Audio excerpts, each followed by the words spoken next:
Good evening. Good evening. Good evening. Hello, Lee. How are you? Just Good. some technical issues there at the moment for 12th man. He's trying to join. I'm sure he'll have all the bits and Yeah. pieces set up, but he's not able. For some reason he's having problems with StreamYard, so I just said I'd start it up and see if he can jump on, make it Yeah. easier that way. But hopefully he's in anyway. Hopefully, again, yeah. He's got a whole tier list thing set up. I just noticed in I'm whatever is sure it he'll get 3 weeks it worked out. I'm since the sure he'll last sort game. it out. That's a hell of a long time. 3 weeks since the last game. That is, yeah, Mm. going nearly a month without football is pretty crazy. Yeah, it's too long, isn't it? I want the football back immediately, please. I just hope we get what we want anyway. I hope we get a victory in the derby to start us off for this run-in. Because this is what we've got left now, isn't it? We've just got the league left, and that's enough for me. It's enough for all of us, really, isn't it? Like, we're all happy with the league. So we just see what the run-in's like. But we do need to start with a win. I don't want us to continue our bad form with anything other than a victory at home to Everton. What do you think, Brian? Do you Oh, reckon the international break will affect us and we'll be all over the place as we have been after other international breaks? Like when we lost to Forest, the only game we lost was after an international break. mm, And then the second one, we were away to Southampton and just about won, didn't we? yeah. I yeah, it's not a great game to come back to. I don't think. But yeah, it's this long. I mean, that's probably the longest now, because we're not coming back to the FA Cup. Like, there's Yeah. teams that game says we've got that even kind of a little bit longer. Again, you're talking nearly 3.5 weeks Yeah. to go without playing a game.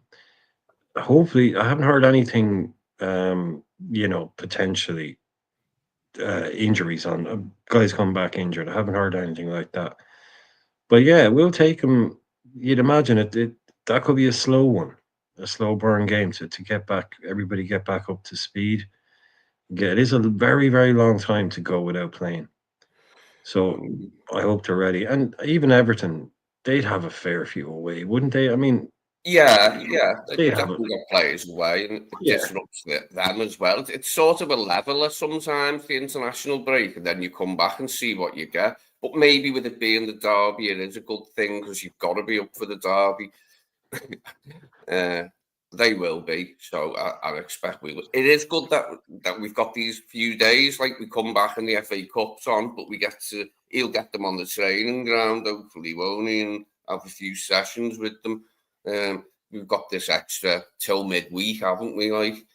Um, and that's good, maybe. I hope so. Anyway, I hope we don't have another bad performance after the break. But I wouldn't be surprised, given what's happened after the other international breaks. We played shockingly after the international breaks last two times. yeah. It is when you brought. I'd kind of forgotten about it. When you brought it up there, I know, like as you were saying, we've only lost the one in the league, and it was straight after the internationals. But yeah, I think that's really a tough one to call. If you've had a run of games, if you're in a bit of forms, someone is scoring goals or whatever it might be, but you're starting kind of cold, aren't you? You're definitely starting a Mm, little bit like yeah. at least chilled, not maybe not stone cold, but you're chilled. And but I it's hope not we a got. mad stupid early kickoff, is it? I don't think it's a. I I don't think it's think so. No, I no, think it's no. midweek night game. Yeah, Midweek night game. Yeah, that should help. yeah. Mm. Yeah, definitely. Because I mean, it'll be a tough game for us, like, but we've just got to get to grips with it. Hopefully, they feel they've got a point to prove after the Newcastle and Paris games. Hopefully, the players themselves feel, we've got to do something here. Got to show up here, like, and hopefully, some of them are still pissed off about the draw at Goodison, because I still am. I know that much. I'd like us to. I mean, I always want us to win the derby, but I was peeved at the way the last one ended with Michael Oliver. So I hope we get 3 points. We need them. JK's here. How you doing, JK? I'm good, bro. What you saying? Are you good? Yeah, Callum was saying you're 8 o'clock. 8 o'clock. Is it Wednesday or Thursday? Wednesday, Wednesday, our Wednesday. game. The derby, yeah. Yeah. Oh no, that's pretty cool. That's pretty cool. Yeah, I saw that bonkers saying Bayern Munich reported to spend over 50 million to sign Cody Gakpo. I did see. I saw something saying they were willing to spend up to 90 million euro. What on earth makes them think we'd sell Cody Gakpo to them? And Never I in know a million we years. Gravenberch off them, like, but we don't owe them anything. You know what I mean? Mm-hmm. Can't see why we'd sell Cody to them. What would we even sell for that price there? If it was like an 80 million, Nah, that 50. I wouldn't even think about it then. But still, Yeah. for me, he's too good. Yeah. Thanks for selling us Gravenberch, but you're not having Cody. As a sort of returned favour, some sort of gentleman's agreement. No. We're keeping him. We paid a good fee. Like our fee for Cody was pretty cheap, and how he's come on and stuff. I think he was missing in that week where we lost them 2 games. I think if he was involved, might have been different. United's want Gakpo before we bought him, but he said no. Best decision he's ever made, bro. Yeah, wise choice. He was top goal scorer at the Euros as well, and he's kicked on since then. Yeah. I know it's just that injury disrupted him as all. It's all it was, isn't it? That injury disrupted him just at the wrong time. Wrong time, man. Yeah. Bless Dara in the chat and Edward Abdul, Red Armchair, marking down. Yeah, I still belong in the chat. Yeah. Where's 12th? Yeah, sorry, he's just having some issues. Okay. With StreamYard, so he had something set up there. As you can see from the thumbnail, he had something ready to go, but he said StreamYard kept crashing on him. So we'll just have to see how it goes. He said go ahead and start it. He's going to try and jump on rather than trying to start it. Maybe it was crashing when he was trying to start the stream or something. Okay. Is this true what Abdul's put in the chat that FSG can go with that. Malaga? Yeah, we can go with that. We can fill up a bit of time talking about that in case. Yeah, the latest news, yeah. Yeah, I mean, the Gakpo one, I saw the story saying 90 million. I was like, Jesus, that's a bit strong. I don't think he's worth that much. I mean, if I was a Bayern fan, I'd be like, hey, look, he's a great player, but 90 million? 50 million pounds sounds a bit more realistic from a bid. Not that we take it or anything. A bit cheeky to me, that bid.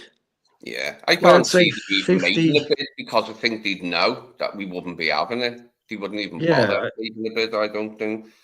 It's definitely cheeky, Jake. It's just I can see it as a more kind of something they would offer. I can't see Bayern throwing 90 million quid at a Gakpo. He's good, but he's not 90 million quid good. I don't think, for a serious club like them. I don't know. I reckon a big fee, 70, 75 maybe, considering like he's just starting his career properly, you know what I mean? And he's been on fire. Yeah. So what do you you're pay, talking 50? about potential to carry on doing what he's doing now. So you're talking about we 75. paid about that much. We paid about that much, JK, didn't we? I think we paid like 46 or something. We paid close 40's to 50. odd. So Yeah, 50's not getting them. It's definitely not. You know what I mean? That's just funny, that is. Actually made me laugh at. Yeah. Oh. There's been, I suppose, if you want to, what's your thoughts on that one? Since that's been the Malaga thing, it's the first I've heard of it about us wanting to buy Malaga. They did all right. Once for a bit, didn't he play Klopp's Dortmund Malaga when Dortmund lost to Bayern Munich in the final? under Klopp. I think they beat Malaga in like the semi-final. Something. Yeah. It was a mad game. Yeah, but they're not like a that good a club, are they? Malaga in the Spanish league. They don't do No, that. they're in the second division. How are they in the second division now? Bloody hell. Yeah, they're currently around 11th, I think it is, in Segunda 2 or Segunda division. I think Segunda means Hell, they second. Yeah. really dropped. Well, they were taken over by a kind of a fake shake almost. They were taken over. Do you remember when they brought Santi Cazorla and they had some players that they were looking at being like trying to muscle in because they were taken over around the same time City were taken over when the kind of the oil money, Arab owners, whatever you want to call it, that was happening. They got taken over, but it wasn't really his money wasn't that strong, if I can remember correctly. But yeah, it did kind of. Yeah, there was some scandal went on there. I know that much. Yeah, if I remember rightly, they made the Champions League semi-final against Klopp's Dortmund, but Dortmund went through and lost them to Bayern Munich in the final. But that's the highest they ever got, probably, isn't it? Like, the highest they will ever get, by the sounds of it. I don't like multi-club ownership. I don't like the idea of it, but if it's the way things are, there's nothing we can do about it, is there? Yeah, we could complain. Like for me, Liverpool is a unique club, and I don't want no club attached to our club. So there's going to be a lot of noise, I reckon, from fans. You don't want that as well. I'll be one of them. I think there'll be a few of us. That's like a separate business to us. It's like Boston Red Sox, is it? Their baseball team. We got like they own them as well. So it ain't like they just own Liverpool now they want to reach out. They already own other sports clubs. Yeah. But for me, the football one, I just don't want no football club attached to our football club. If you understand what I mean. No, I don't want it.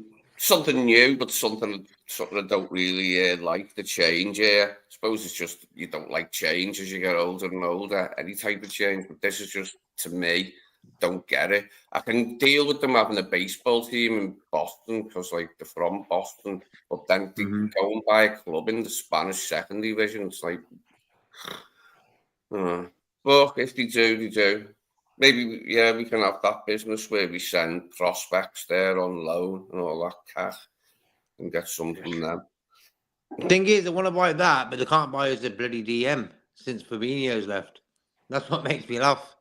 Like they got the money or whatever all set up to go and do that, but they never really supported Klopp all them years when we really needed them to. You know what I mean? I'm not a big fan of it myself. I think I hope it's just as well. I hope it's nothing more than an unfounded rumor. So hopefully not. It came out last week that PSG were looking to buy him. So obviously somebody got some info when they just got the first letter wrong. It wasn't PSG, it was FSG. So whether it's true, you're talking about 100 million quid. We bid more for Caicedo. We could pay more for Isak. You know, the idea that you could buy the whole club for just 100 million. Shows you how far they've fallen off. Yeah, I know anybody that saw my show the last time I did when I had a bit of a rant about it. I absolutely hate the idea of multi-club ownership. It just dilutes. Like, it's fine when you're the top club, at the top of that. But if you were one of the clubs that's below, it's like the idea that Liverpool fans would say, "Oh, you're our feeder club now." It's like that's not what football is about. Disrespectful. Really. It's incredibly disrespectful.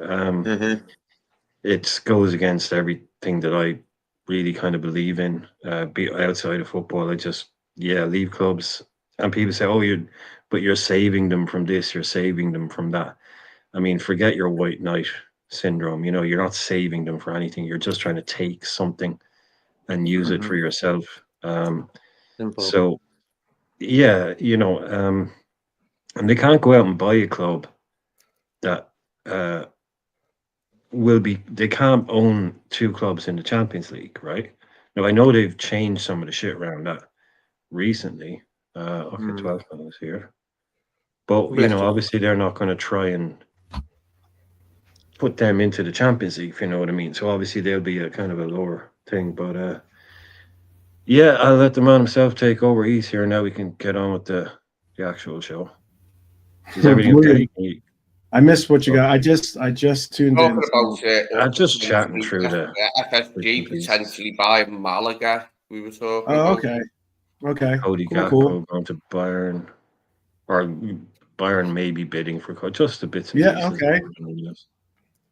Cool. The latest offer, actually, I have those on the docket actually, so we could talk about that if you guys want to continue.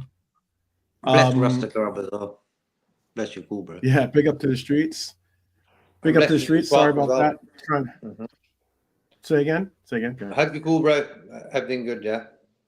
Yeah. Just StreamYard was acting up on me earlier. It was like it kept freezing and then dropping out, and then I would have to like reload it, and then it would freeze up again. So I was like, so I just restarted my computer, and now we're ready to go. But I did want to talk about some of the stuff you guys were already probably talking about, which was like some of the headlines that are like circulating for today. Big up to everyone out there that's been rocking with the crew here. Big up to Brian for holding it down, and definitely big up to Lee and to JK. And I hope that you guys are all well out there, guys and gals out there. There's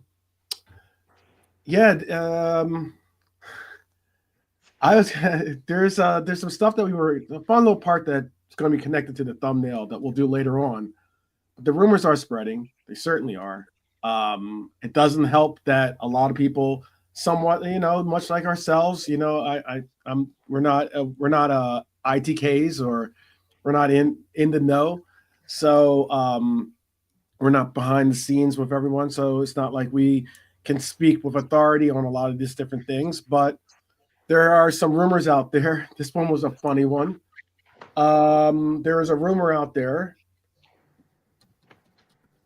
that Jürgen Klopp is going to be taking over for Carlos Ancelotti at Real Madrid. Now, it is certainly, I think that the international break right now, the level of these rumors. Bro, this has been the wildest international break in a long time. It's been wild. The longer it goes on, the more bizarre the rumors get. Yeah, Salah's going to sign for Man City. That'll be the next one. There you go. Probably so. I mean, they did apparently. I know Pep is a fan, and Pep apparently did talk to Salah. That's our next. No, I'm just joking. That's not our next story. But Real Madrid is reportedly interested in making Jürgen Klopp their next manager, replacing Carlo Ancelotti this summer. Klopp, Bellingham, and Trent there. yeah, exactly. It's a two-part deal. Klopp currently obviously is involved with the Red Bull group, but the most notable thing about Klopp's, or let me do this too, so I can see myself here. The most notable thing about this report is, and I would say notable, but the most, I would say, accurate part about this is that he has ruled out coaching a Red Bull team, but he hasn't closed the door on other opportunities. He says he hasn't ruled out coaching again. He just needed a break. Right now, he's just interested in setting up Red Bull in the best way he can to be operationally sound. It would feel slightly strange, wouldn't it, to come up against them in Europe under Slot if we had to play against them if he is Madrid's manager at some point. Oh yeah, to come up against them, like, be interesting, wouldn't it? Feel weird, like, but the report is kind of hogwash because I mean, like, it also talks about Brazil is also interested in trying to tempt him, and It even had the U.S. men's national team being a possible pursuer, even though we have Poch as our coach, to go back in and try to get Klopp. It doesn't make any sense. It is what it is. Like him and Alvarez, them two guys have just walked into new jobs. Like that don't happen in football, where a guy walks into a new job and just goes somewhere else straight away. It don't really happen. And Alvarez and Klopp now, like even the Trent news, the Trent news hasn't been confirmed by anyone official, if you understand what I mean. And so it's been really mad international break with these rumors. It's like Christmas. You know what I mean? Yeah. It's like we've had a few international breaks this season, and this one's probably been the maddest one. And I think with us having them that week before the international break where we lost them 2 games, it ain't really been a great period for us guys. Hence why I can't wait for Wednesday, and I hope we just get back to business. You know what I mean? There you go. Yeah. What you were talking about earlier, at least what you mentioned, you said you were talking about earlier about Cody Gakpo to Bayern Munich. German Giants are reportedly preparing a £75 million offer for. Oh, the figures are coming up now. Would you sell Cody Gakpo for $75 million? Would you sell him for $75 million? I don't think they'd make an offer. In reality, I don't think they'd even make an offer because they know they'd get no response. Like, we're not going to be selling them, are we? I wouldn't sell him for any price because of the quality of the player. I don't think they'd do that. I think they know they'd get like short shrift if they decide to buy Gakpo off us. They'll look elsewhere, hopefully. Look, they've got a lot of players we could say we want instead of Gakpo. Look, they've got Sane. I'll take Musiala. That's the only way they're getting Gakpo off me. You know what I mean? That's the only guy. Like, would you do? Okay, so I'll throw out some fun scenarios here. So I see Crab is weighing in about the worst is buying Harry Kane. Would you do a Cody Gakpo for Harry Kane swap? No, I wouldn't.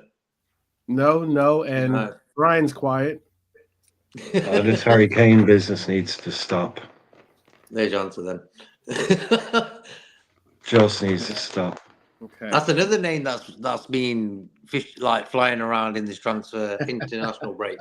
Harry Kane, bro. We didn't even mention that guy. He was. I know. Last week he was coming to us. Oh yeah. I'll tell you this too, though. I'll try to rifle through a lot of these rumors. Since I'll do the rumor factory first, just to get them all done.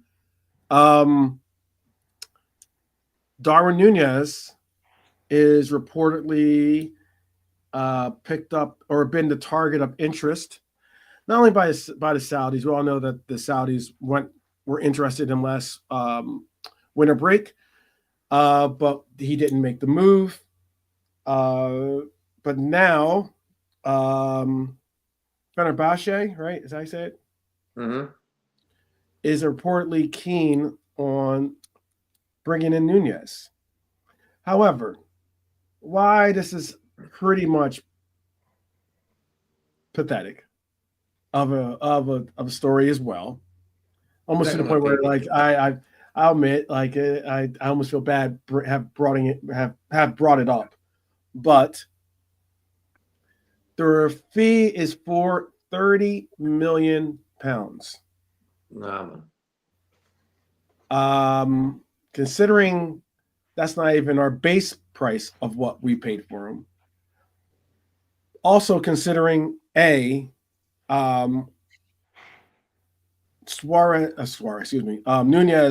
has to okay the deal, and there's no way that he's going to be making more money in Turkey than he does currently at Liverpool. And considering Liverpool's probably not ever going to take a deal where they don't even get half of the money they spent for him, much less 1/3 of the money, basically. I think it's a little bit of a BS. The BS meter is computer says no. What's The that? names and teams are going to come out, aren't they? Like Fenerbahce, bro. Turkish teams don't pay big money. They don't pay big money. They don't pay big money. So for me, don't. I wouldn't even be looking there. You know Even why, for Darwin though? himself. You know why? Career-wise, JK, real not quick. a great move. Oh, sorry. Go ahead. Finish your point. No, go on. I was going to just tell you why this has gotten some traction, I guess you call it, is because he is Mourinho is the coach, right? Mm-hmm.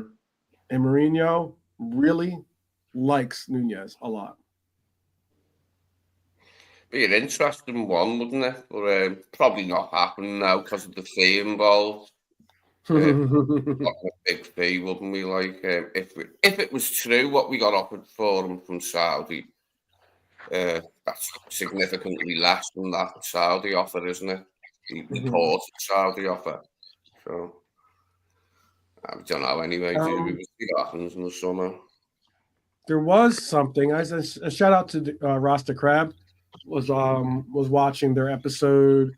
I didn't get to watch it live, but I watched it earlier today, and they were going over some of the speculations of the team format or what the team would be looking like in a post Trent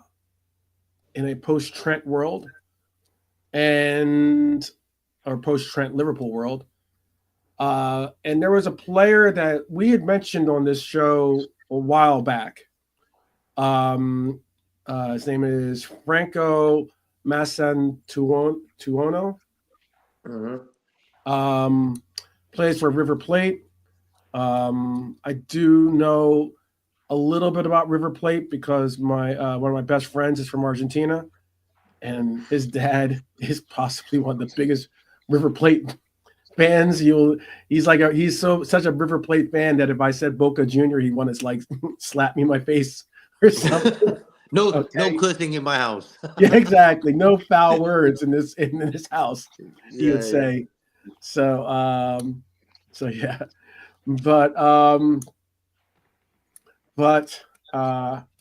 it's a massive rivalry, that one, isn't it? Oh, that's the kind of like fire. That's the kind of like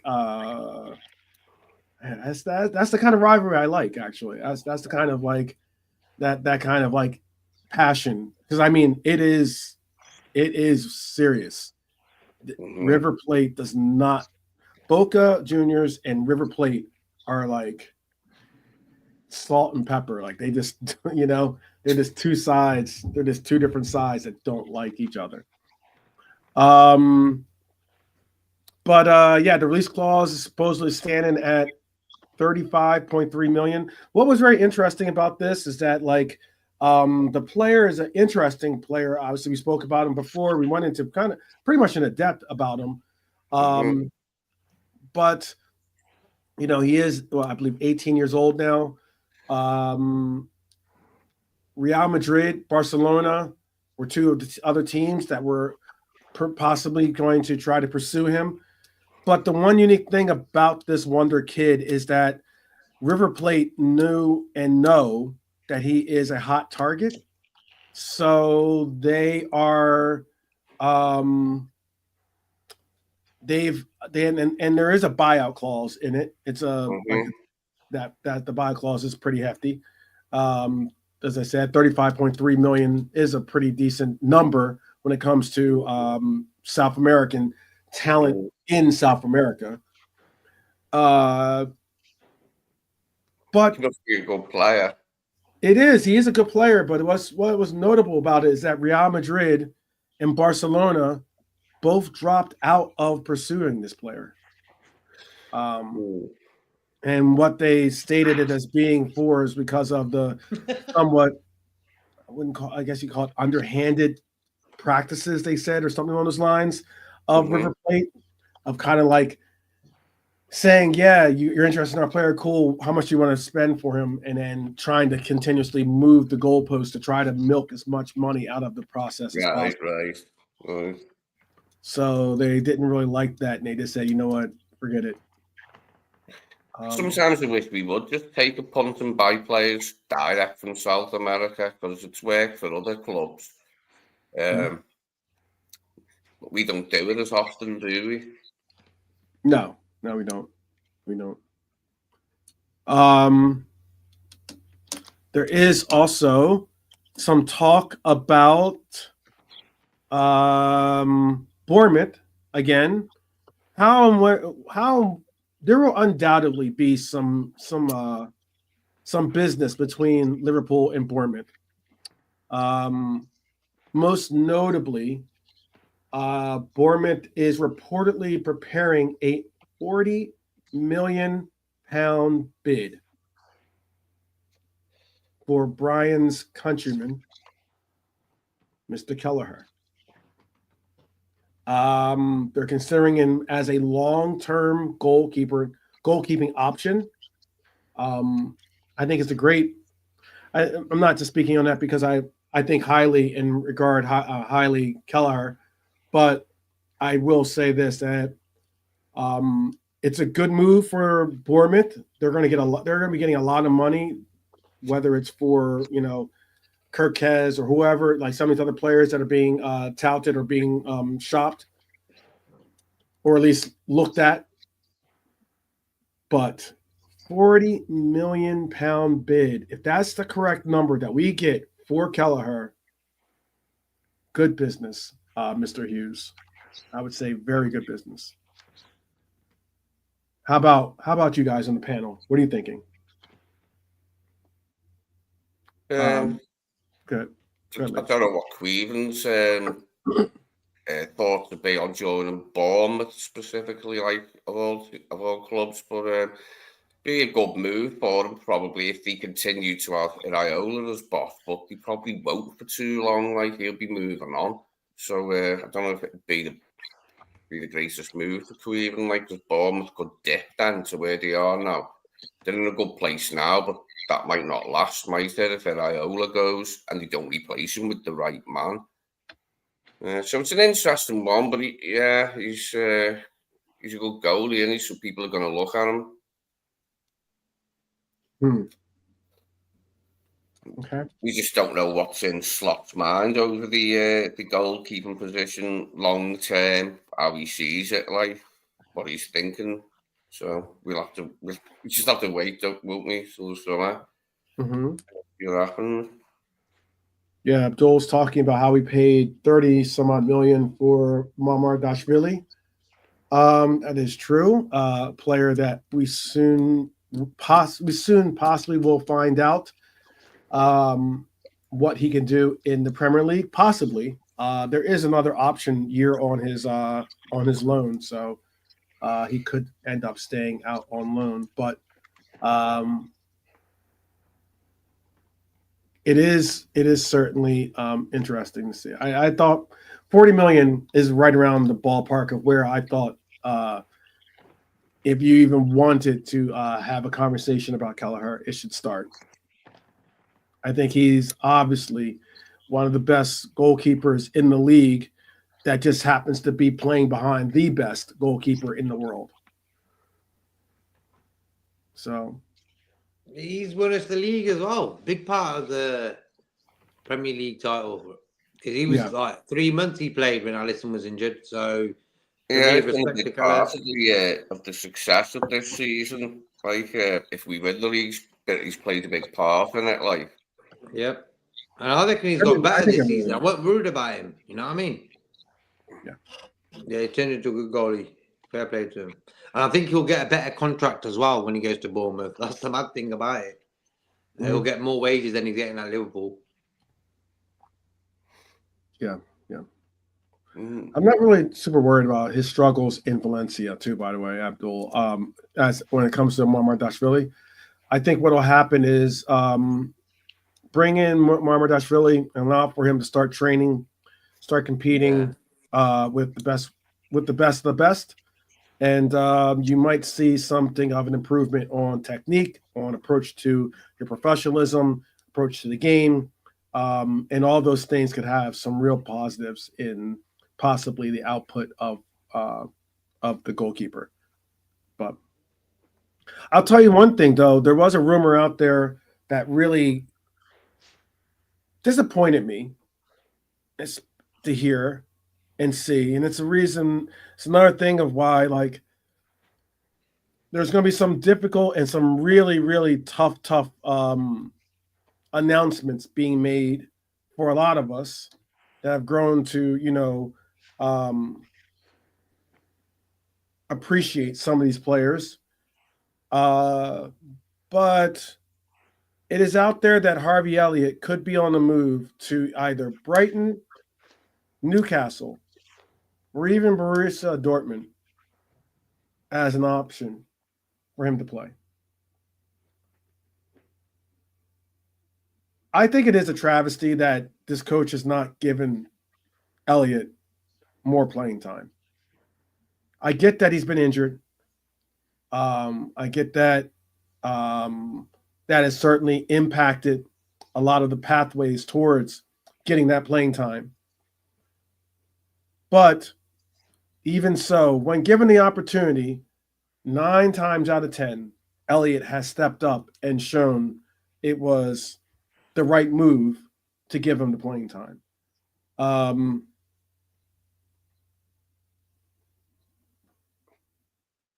What's the price tag that you would put on Elliott if you were to move him? I'll ask that of Brian since he didn't answer since he didn't get a say in the last say. If he's going, so you're taking all the bullshit about, oh, do you hate him? Why do you want to sell him? Taking all that nonsense out of it. If the guy is actually leaving, and I'm going to ask what price I would accept for him, then just north of 40. Anything north of 40 would probably be acceptable. So 42, 45. He's not going to go for 60 million. He'll probably be pushing it. But if he is going to go, then I'd be happy at around that, like 28, that kind of thing. That's too low, that kind of deal. 25, 28 million, no. I think 55, you're probably pushing your luck trying to get that, because like you say, hasn't played a lot. So yeah, that low to mid 40s kind of price, I think he would allow him to move and would be good compensation for us. Okay. You guys comfortable with that price tag, Lee and JK, or do you think? Yeah, that sounds about right, doesn't it? Okay. Somewhere just north of 40 million. Because he is a good player. Like, I mean, just whether he's going to feature, isn't it? He might decide for himself that he wants to leave to get more playing time, given the bare minutes he's been given this season. So yeah, we'll have to wait and see, won't we? What the lad himself wants to do. It's probably more in his hands than anyone else's, isn't it? If he wants to stay on and fight for his place, he can do, can't he? If he wants to move on for his career, he can also do that. But yeah, he'd be worth a few bob anyway, wouldn't he? Like, if he did want to go, wouldn't sell him on the cheap. Like, you look at like what the going rate is for a player like him. Yeah, you're saying about 45 million in it. Okay. JK, same for you? Yeah, spot on that price. 40 million. Okay. All right. And Brighton meant to have an interest in him or something. That's been mooted as if Brighton as a destination. I think I've seen in the comments someone put. Yes, Brighton does have an interest in him. So Kelleher has a Bournemouth and Elliott to Brighton. Okay. Yep.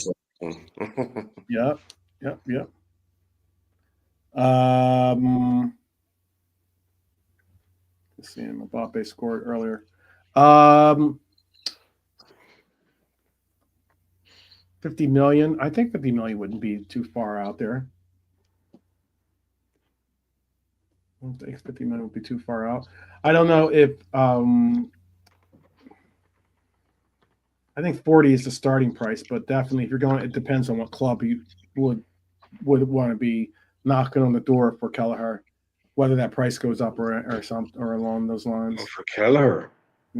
Yeah, Kelleher would be the same. Kelleher would be starting at 40.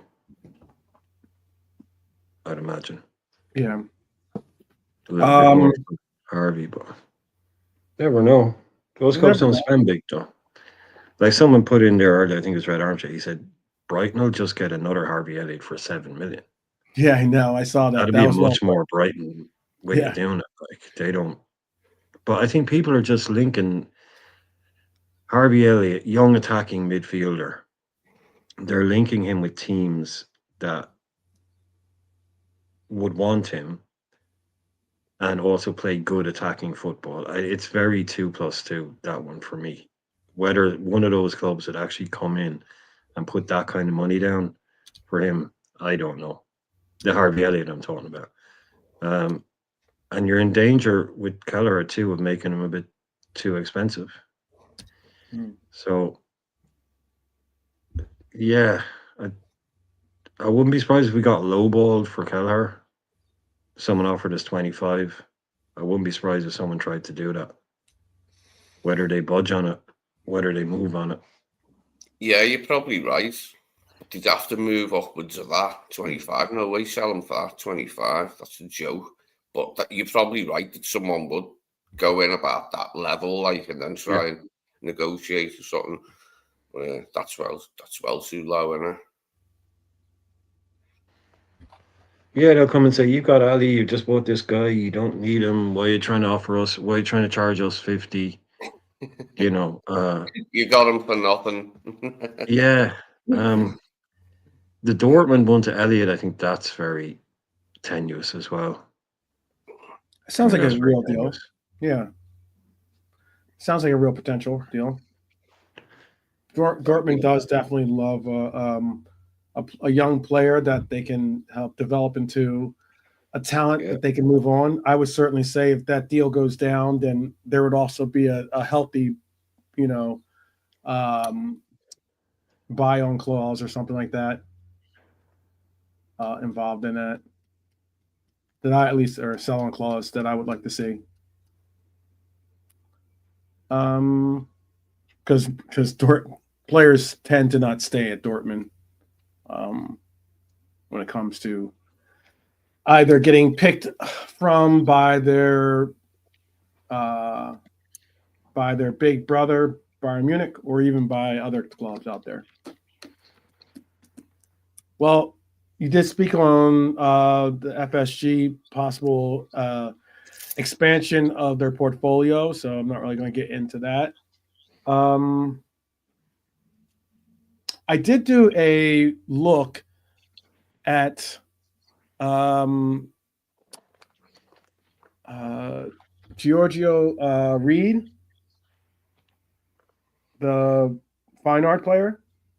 It was interesting to see that he is somewhat of an interest, possibly, but I also think that a lot of the times with a lot of these players. That was you feeding back.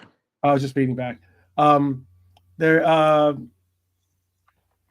It's interesting that some of these players are being put into the the cycle, the new cycle, but yet he's only played like something like 8. He's played under 20 games for Feyenoord. So, and I be it that he has looked good.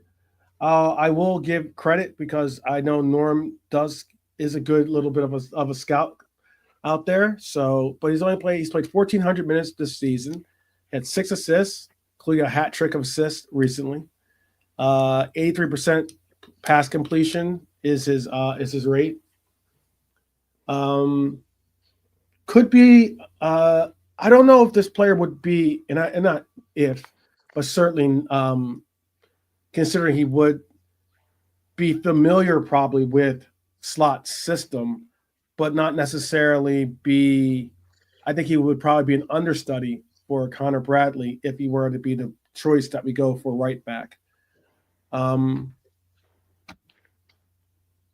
It's an interesting move, though. I will say it's an interesting move.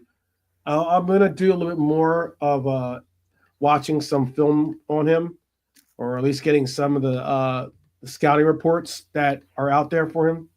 But it was just interesting. I'm going to definitely bring in a little bit more of a player spotlight on him just to see, because it would be interesting to see where and how we go for right back, considering that now we don't have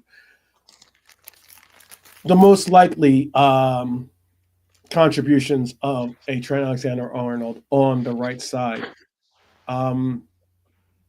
There was, though, a question brought up. It was actually very interesting because Didi made some comments about renewing Virgil van Dijk's contract. And in it, he said, the former Liverpool player said, basically, he believes it is more important to get Virgil van Dijk signed than it is to get Mohamed Salah signed. I would like to ask you guys out there in the chat. You can only sign one player. I know it's not an easy decision to make. It's probably not one you want to hear at this moment. But let's just say hypothetically, you can only sign one player. Virgil van Dijk and Mohamed Salah are sitting outside the door. Who do you call in to get to sign the contract?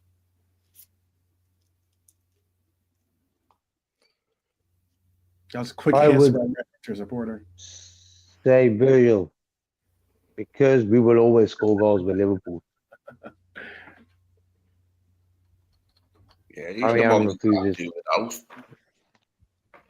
But I don't know, that's the same with Mo, isn't it? Like, we need both of them, not one of them. We need both of them to sign. You have to pick one. You have to pick one. Virgil, then. Okay. Okay. We proved we can win games without Mo, but when Virgil wasn't there, we couldn't do that as often. Virgil. It seems like Virgil's the. No, I get it. Lady Southward saying no to both. I got you. Hopefully it won't come to that.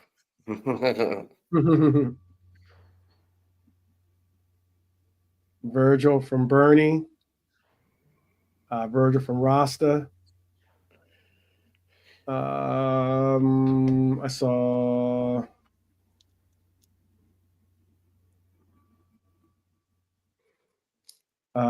Yeah, it's. I don't know what that. Yeah, it's or for me, because FSG leave the club. I don't know what that means.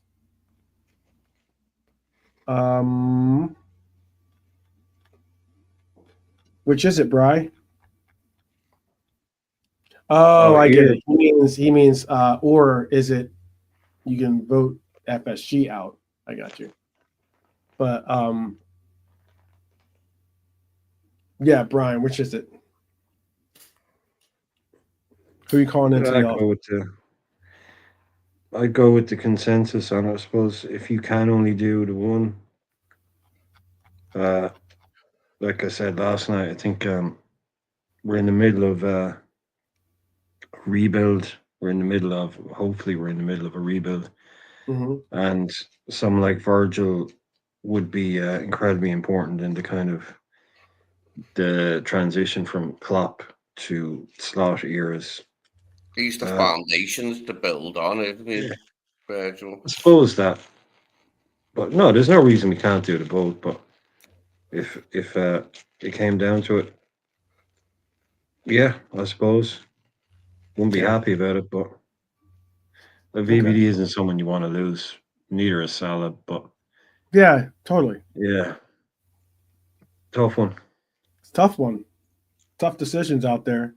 Yeah, the former Liverpool midfielder said keeping Virgil van Dijk has to be the priority for Liverpool. Van Dijk is most important to renew. Is more important to renew than Salah. He said keeping Virgil van Dijk has to be the priority for Liverpool. He is the heart of the team. He stabilizes everything and makes others play better. He's just a rock at the back, and he's been for a number of years now. So I think he's the most important. It's a bizarre situation because we don't know whether he's been offered a contract or whether he's holding out for more money or whether the situation or what the situation is. It's very hard to tell, but I would find it very bizarre if these players hadn't been offered contracts. If they had been offered a contract, you can't be too harsh on the club because the players might want more money or a longer deal. So there is negotiation there. So this is what he was telling Card Player, the source of Card Player in an interview. It's a tough choice. It's a real tough choice when you look at it. I don't think you'll have to make the decision between the two, but I do see and understand. I saw some of the. I'm thinking more along the lines of players coming in and they're playing with Salah and Virgil, and they're complimenting them, like a new centre forward to play with Mo, and new left back on Virgil's side of the pitch to help him next season. Yeah, I'm thinking more along them lines. Going. I don't want to entertain the notion in my head of either of them going, I've got to banish them thoughts. Banish them. They're not pleasant. Okay. Actually, Alexander did, I think, change his answer possibly to Salah. I think he's the only one that went with Salah as being his choice. Everyone else pretty much went for Virgil. Be interesting.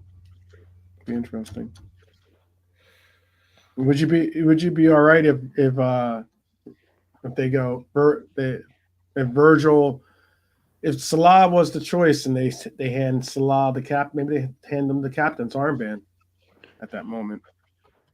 That'd be interesting. Very interesting. The other, let's see if there's another rumor that I had on my list here. Oh, you know what I wanted to bring up before we go into the main topic, as we get close to the top of the hour.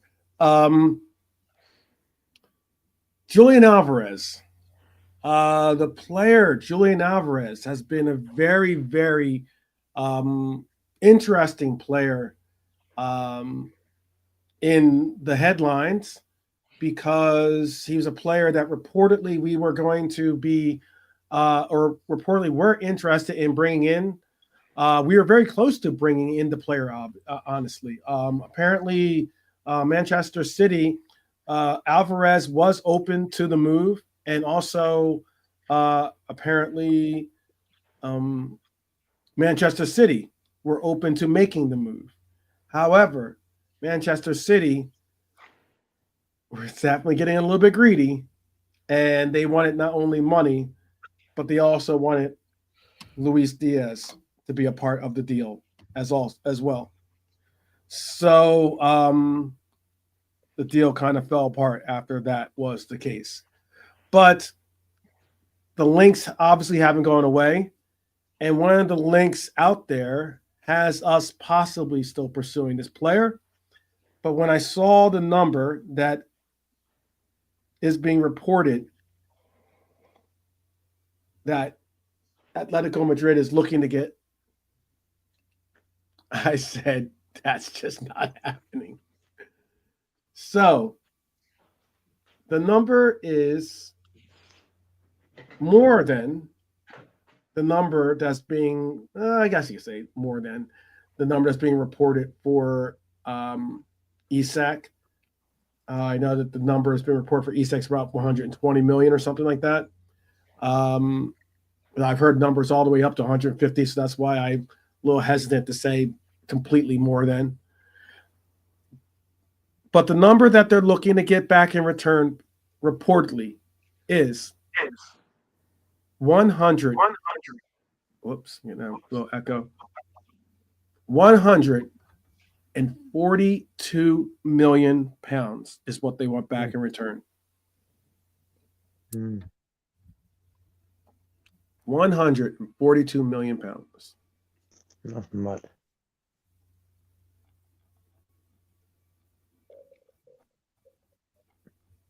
I know, echo in the house. Everyone's gone quiet. What is there a question? Yeah, Sorry. everyone's gone quiet too. Look, bro, when you look at the world of football now, every striker who's sort of scoring 18 plus goals is going to cost you 100 odd million now. Gyökeres. Look at that guy's fee. His fee is going to be mental. He ain't worth that. Never. Isaac, is he really worth that much? Nah, man. That's just crazy money. Alvarez as well. I think Alvarez is a good player, don't get me wrong. Good player. But Very good player. I can't really see him as going that big. We did it with Darwin. We went big with Darwin. Players, don't we? We need a few players this summer. So, you know, if we But spend for me, much on with ball, we Jota, have a lot left, would we, for other positions? Jota and Darwin leave, that's probably about 60, 70 million. Oh, that's not even half of that guy, really. You know what I mean, bro? Yeah. I mean, Atletico Madrid paid about 80 million for him. I'd have to look to see what the price was. But they paid about 80 million to get him. Yeah, they're well within That's their the thing. rights. Yeah, they'd want They a bought him a year ago. fortune for them. They'd want an absolute fortune for Alvarez. Yeah. Let's go Madrid. They bought him a year ago. They have him on a long-term contract. They spent an absolute fortune on him, and he's been brilliant for them. Why should they bend over for anybody? That's it. Why should would they? they? If we bought someone for 80 million euros, 70 million quid last season, and he's come in and been our top performer or one of our top performers, we'd be saying any club that wants to come and take him is going to have to give us probably that 120, 130 million. Like I was watching that guy, can't remember his name. He's a Liverpool guy, but he lives in Spain. And his kind of thing is like he does a thing every day where he goes out. He doesn't just read the internet. He gets all the papers, all the Spanish papers. Goes to Okay. the I thought you cafe. meant an actual player. I was going to say, okay, I get you. No, he goes to the cafe, reads them all, and then he does. There's no point asking me. I don't know what his name is. And he comes back and he does all the runs through, and he does a couple of shows over the day. But one of his things is the Spanish kind of roundup. And I was watching him today, and he said, like, those guys are just, we know how bad they are. They will print anything. They will print absolutely anything. Any twig of a story they'll put on front page. And he said there has never been one story talking about Nunez going to Atletico. And that's what all this Alvarez stuff is wrapped up in. Atletico will take Nunez and we'll get Alvarez, blah, blah. He said there hasn't been a single story in any of the Madrid papers once saying that Atletico are interested in Darwin. So people, before anyone says, oh, well, that could be a thing, that's not going to be a thing. So, yeah, like, you're not going to buy, like, you don't let a guy like Alvarez, who you're prepared to spend big money on, apparently, go somewhere else, get even better, sign a new long-term contract, and then go and pay even more to get him. I just can't see that. And this is all predicated on the fact that Alvarez would uproot his family or his whoever again and come back to England. He could be very, very happy in Madrid. You know, the guy, players can turn down, like, it's not like, oh, Liverpool want me, get me on the next plane. It's gone well for them there, hasn't it? It's gone well for them there. So, yeah. It's probably time to buy him was before he went to City. The idea time of to get moving him anywhere is probably a no-go, in it, let alone us. Yeah, the time to get him was before he went to City.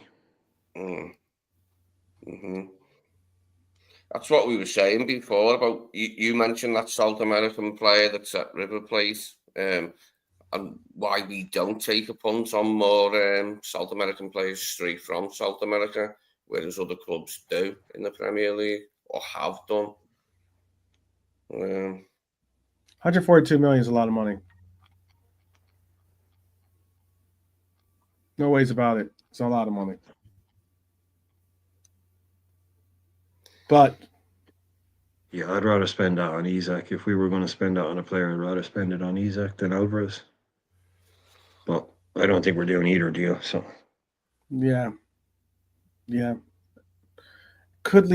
could still leave the door open, I know, to Irmas if the streets are still with us, but it still could lead to the deal of Harry Kane returning. I know that Liverpool are suggested as being suitors for Harry Kane. It's pretty interesting that Kane, I guess he's gotten his itch scratched by, on the verge of winning a title with Bayern Munich. Maybe doesn't like he misses the confines of England, maybe, or maybe the lure of wanting to get that record secured as being the top scorer of all time in the Premier League history is maybe something that he wants to work on doing, considering, if he were to ride out his contract with Germany, chances are he's probably not coming back to England and securing that record. Do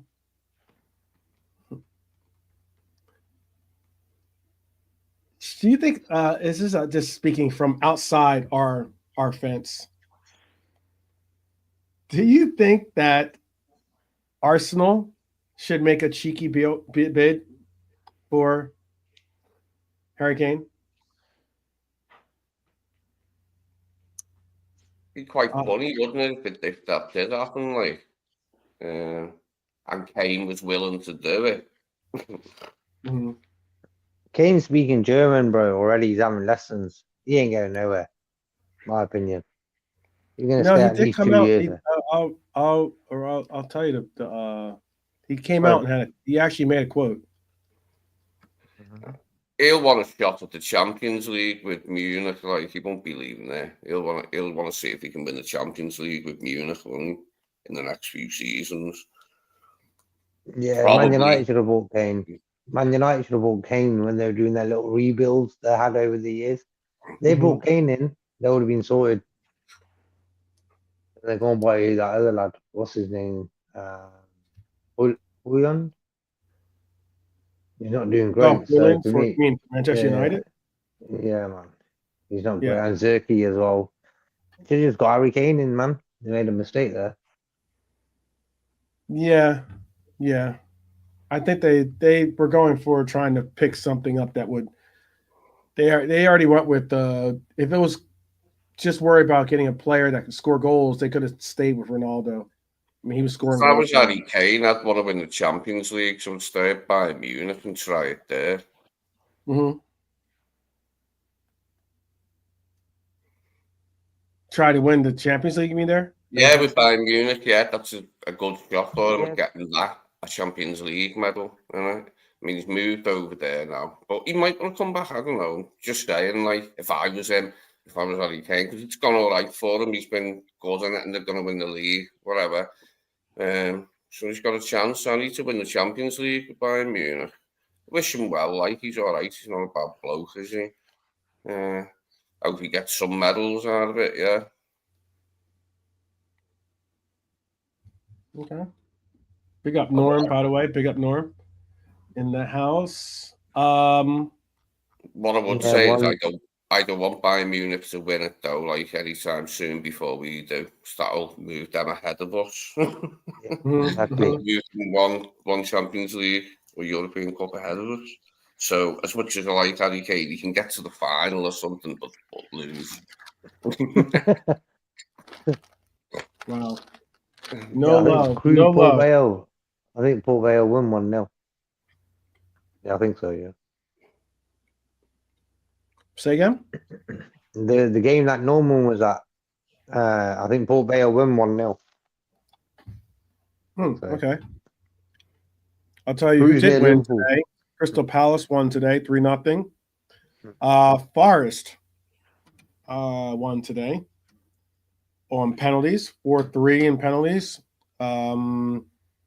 Our former Nico ended up missing their penalty, but he was fortunately for them, Brighton had two players miss their penalties, and it ended up Forest are now moving on to the next round of the FA Cup. 2 more games are slotted for tomorrow, or slated for tomorrow. So serial metal Dodger. Yeah.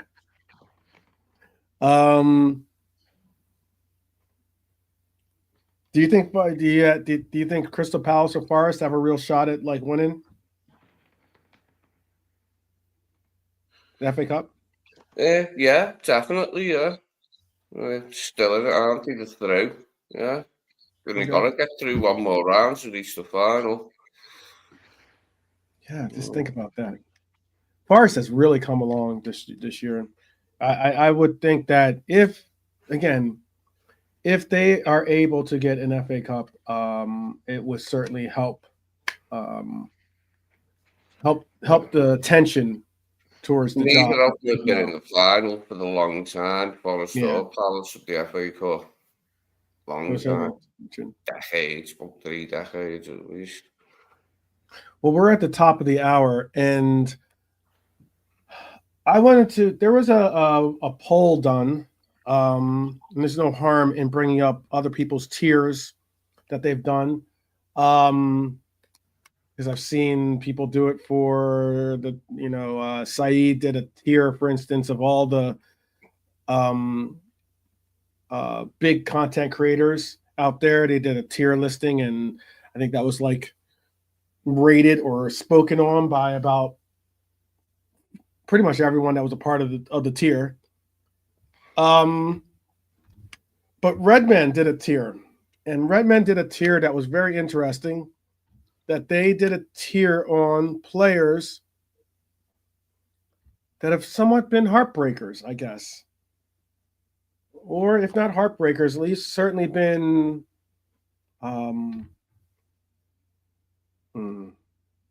tears or jeers, basically, is what it is. No tears for fears, but tears or jeers have been associated with some of these players. And it was an interesting list. I wanted to know what your thoughts on the list were, and also maybe even to kind of put together our own little ranking as well. I was going to say I was going to do a little bit different than what they did it, in that I was going to go just that tears for fears, yeah.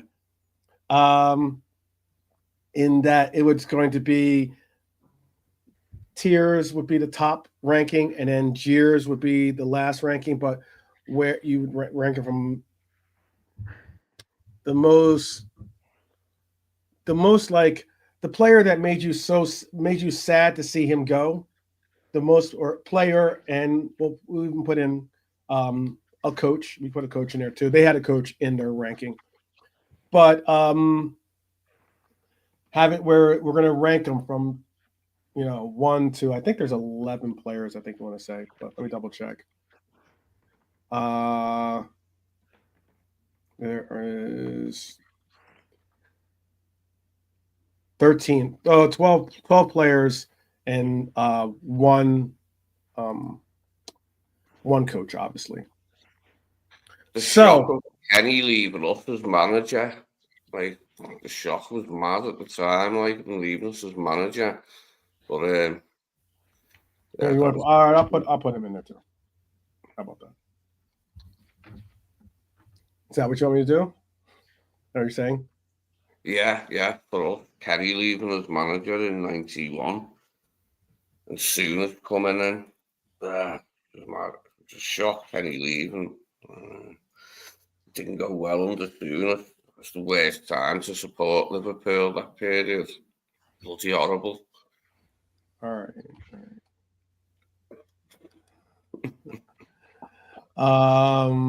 He was dividing on scrap. Huh?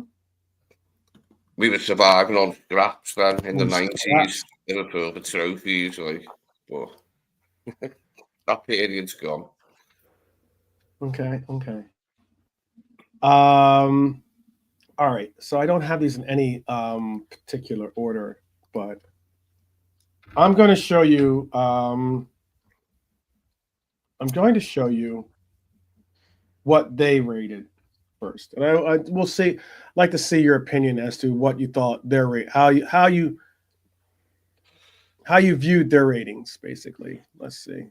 1 second, I'll pull this up. Get this ready for us. It was interesting episode too. So was it fans of different clubs saying which players and coaches high up on their list at their club? Is that what it is? No, it's Redmen, Liverpool players. Redman. Right. Okay. Just all the And it's Liverpool players.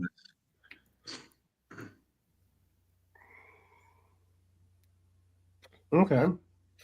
I didn't have them on our list. I think a lot of these are more like. I don't know if he wasn't in this list, but Steve Staunton, but I will. How to put this on here? So I'm going to make this available for you guys to see. I'll make it big so you can see it full screen. This is the list that they gave. It was an interesting list because who was the goalkeeper again? I forget who they had as their goalkeeper. Do you remember? They were struggling for a keeper. They were struggling for a goalkeeper. Christ, I can't remember who they put in the end, but they were struggling for one. Yeah, I thought it was Rain in the thumbnail, and then I saw it was someone else. But I was like, yeah, we've never really lost a keeper that we didn't want to leave. Really. What kit? What year kit was that? Maybe we can do it by that. I can make it bigger so you can see. Oh, that's Chris Kirkland. That's Chris Kirkland. Okay. I can't think of a goalkeeper that's left that was like everyone was in tears about them leaving. Is it Friedel? I thought it was Brad Friedel. I thought so too. It's Yeah, it's hard to distinguish who that is. Hang on. Let me see. Yeah, fine. I thought it was Brad Friedel too. That's why when you said Kirkland, okay, I think that's Brad. Oh Friedel. no, it is. No, it is. It is. I just glanced at it. Yeah, it's very fuzzy, but yeah, I just brought it up bigger, and it is him. Yeah. Yeah. I was gonna say because that'd be a shame on me not knowing my American brethren. Terrible picture. Yeah, he was a good goalkeeper. Very good goalkeeper. He went to where did Bradford? Did he go to Spurs after that, or where did he go after? I think he went to Blackburn. Did he go to Blackburn after? He's played for a few clubs. I'm not. Where did he go? I think he went to Blackburn. Yeah, he did. He ended his career with Spurs, but he. Oh yeah, he played until he was like 41 or something. Yeah, because he played in He Villa. played for Villa. Yep. Played for Blackburn. Yeah, a few American goalies came over around that time, like Casey Keller as well. Yeah, Casey Keller, definitely good goal. He's a very good goalkeeper. It's funny because Casey Keller, when you look at him, you would not say athlete. I'll tell you that right now. sorry, Casey, but so they haven't put anybody in the category of gutters yet or irritated. Yeah, they did. I think devastated is the top. Gutted, a bit sad, meh, or fine. irritated, angry, and fuming was their ratings. So I'm gonna put Bradford. Yeah, their tiers are in the wrong place as well. Yeah. It's There's kind of a weird way to put it. What do you think about their list there? Any names on there particularly stand out to you, being like, should have been up, should have been down?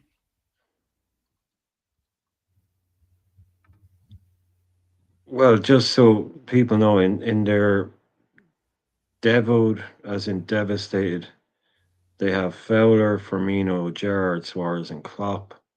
I was more than A a bit bit sad sad. that McManaman went. Okay, you just do it. I was gutted. I know. I'd ramp it up and not Right, just okay. over McManaman from a bit sad if it was me personally. Like, Keep going, Lee. You started. Keep going. Yeah, I was gonna say, or Lee, if you can see the people, tell the people who they have on here. Otherwise, let Brian do what he was doing. I can't see that well. The bottom ones is it Torres? I can't even see the word. Was it Fuming? Fuming. Yes. Yeah. So it's Torres. Actually, you can read them out to Coutinho. everyone. Don't just read them out to yourself. Yeah, it's Coutinho, Torres, Sterling, Anelka, and Trent okay. are on the bottom. Mhm. Then the angry is Owen and Alonso. Mhm. The meh fine is Friedel, a bit sad is McManaman, and the devastated is Fowler, Firmino, Gerrard, Suarez, and Klopp. Mhm. I'm surprised Kenny didn't make it up there. That they were devoed when Kenny left. Just looking, it's all Premier League. Yeah. Yeah, It's so all yeah, it Premier League. is. Yeah, that's Kenny left before the Premier League started. But he did win it with Blackburn, didn't he? It was mad when he come back, like, quite quick after with Blackburn. I remember that day clearly. I remember buying the paper and I was like, what? That's it on the back of the paper. It's the first I'd heard of it. Kenny at Blackburn. And he won the league, didn't he? Like, over Fergie.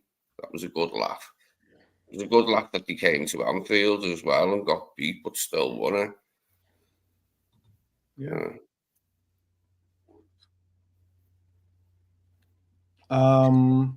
Well, what names are there on this list that you're like need to be bounced up?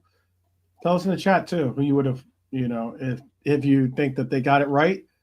You can say, hey, they got it perfectly spot on to where the sentiment. And Nelson one who should be there under gutted. I was gutted that we didn't keep him on. I was gutted that McManaman left. Them ones at the top are all fine. Yes. It was sad when their careers at Liverpool. Fowler was sad because he was still quite young the way it went, and he was just out of favour. Then he left. That was a sad one. Owen, I put that one under meh fine, but this is like from a modern perspective. I loved them at the time, and that's a bit mean, but sod it. I'll say it. No, I'll say a bit sad. I'll say a bit sad for Owen. Okay. All right.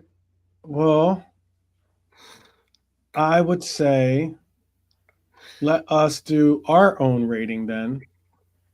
Let me bring this over here. It was a weird time when Owen left one at like the very end of the Houllier period. Like, what I was going to say is let us do our own little rating. So I took the players that they listed right there. I don't know. Again, we can do the Brad. I put Brad Friedel in there too. But what I was going to say is we're going to rate them from top to bottom, being like, top to bottom, where you would place them, and I think we can make it interesting. How we'll do it is we'll just go. We'll go. Each one of us can go. I'd put him at number 5, or I could put him at number 10. And the further down on the list, that's jeers. That's the, boo him. It's not really like as in the heartbreak is more on the fact that they've broken our hearts, as opposed to it's the heartbreak that they've decided to leave. Tears would be that heartbreak, if you think so. Do you get the concept, basically? Yes, no, yes. Right, yeah. Okay. I'm gonna pull it up. Make sure. Try to make sure everything fits in so you can see everything. All right. 1 second.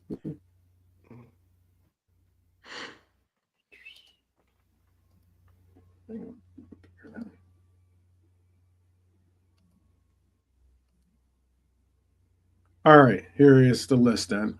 All right, so first up then, we're gonna do, and I put Kenny on there for Yeah. For It was sad seeing Kenny managing other teams. He should only ever have managed us.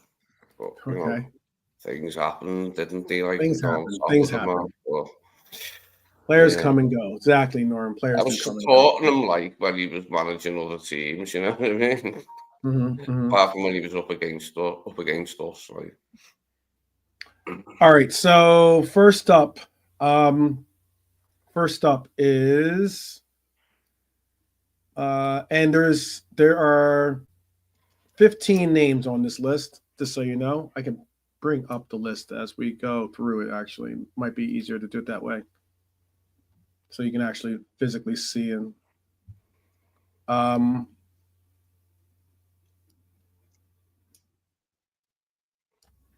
right. First on the list is, pull it up here.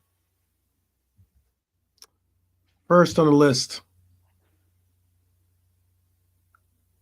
Where are we gonna put Brad Friedel? We'll just start from these are in no order on the side there. He did do quite good, Brad Friedel. He come in after JMO and he did okay. We weren't in great shape as a team at the time. Like, he was all right. He was not a bad goalie. Like, can't remember who replaced him now. Who replaced Brad Friedel? Can you remember, Brian, who came immediately after Brad Friedel? Who took us into the, let's see, who did it? Westerveld, yeah. We got Westerveld and then we got Duzak, didn't we? How many games did Brad play for us? 12. Didn't play a ton of games. It was about That's 2 why I was seasons. okay with him leaving.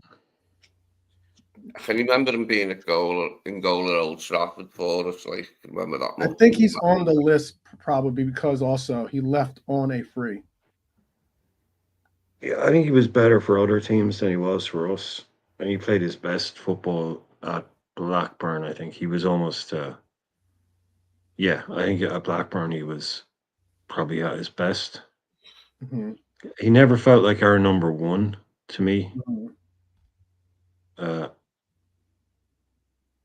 So yeah, I was kind of okay with that. Yeah, but we would have liked him back when we saw some of the other guys that we had, especially Sander Westerveld. He was a better keeper than Sander Westerveld. But so where do you want to put him? Do you want to put him? I don't know what ways it works. It's quite small.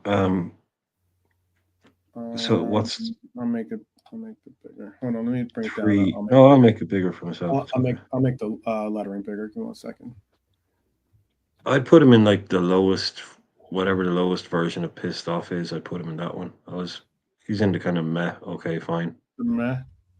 Yeah, like as in the meh would be like, it's just like, yeah, you would be like the I was most good with it. Yeah, the most, you'd be from sad to mad basically. And then if you're just kind of it be in the middle for you if you're okay with it. That's how Yeah. this is going. All right, I'll make the lettering bigger for you now.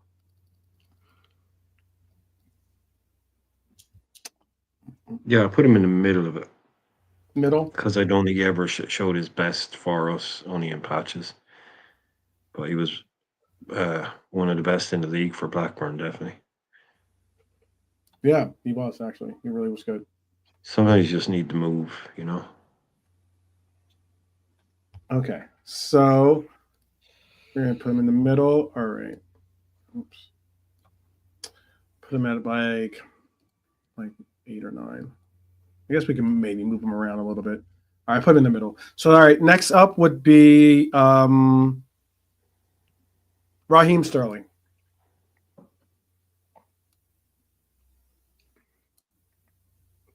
Where would you put Anelka? Or it's Raheem Sterling, excuse me. I just looked at The Sterling one, someone come in with a lot of money, like, and we couldn't say no to a lot of money. Yeah, he couldn't say no. Not us. It was him. He just wanted to go, didn't he? Yeah.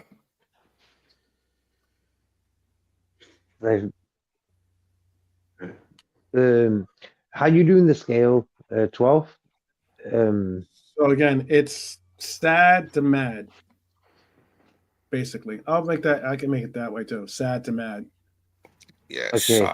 Status one, the most tragic tale is Kenny. The Kenny had to leave our club. There you go. Sad to mad. Klopp, I was sad about Klopp as well. Yeah. You know, he had time on his contract still, like when he announced it. But I put So Kenny. obviously, you would have been sad to see Jürgen Klopp leave, but you Yeah. would have been, mad to have seen Michael Owen leave. So rating it from there, you just got to tier them from there. I know.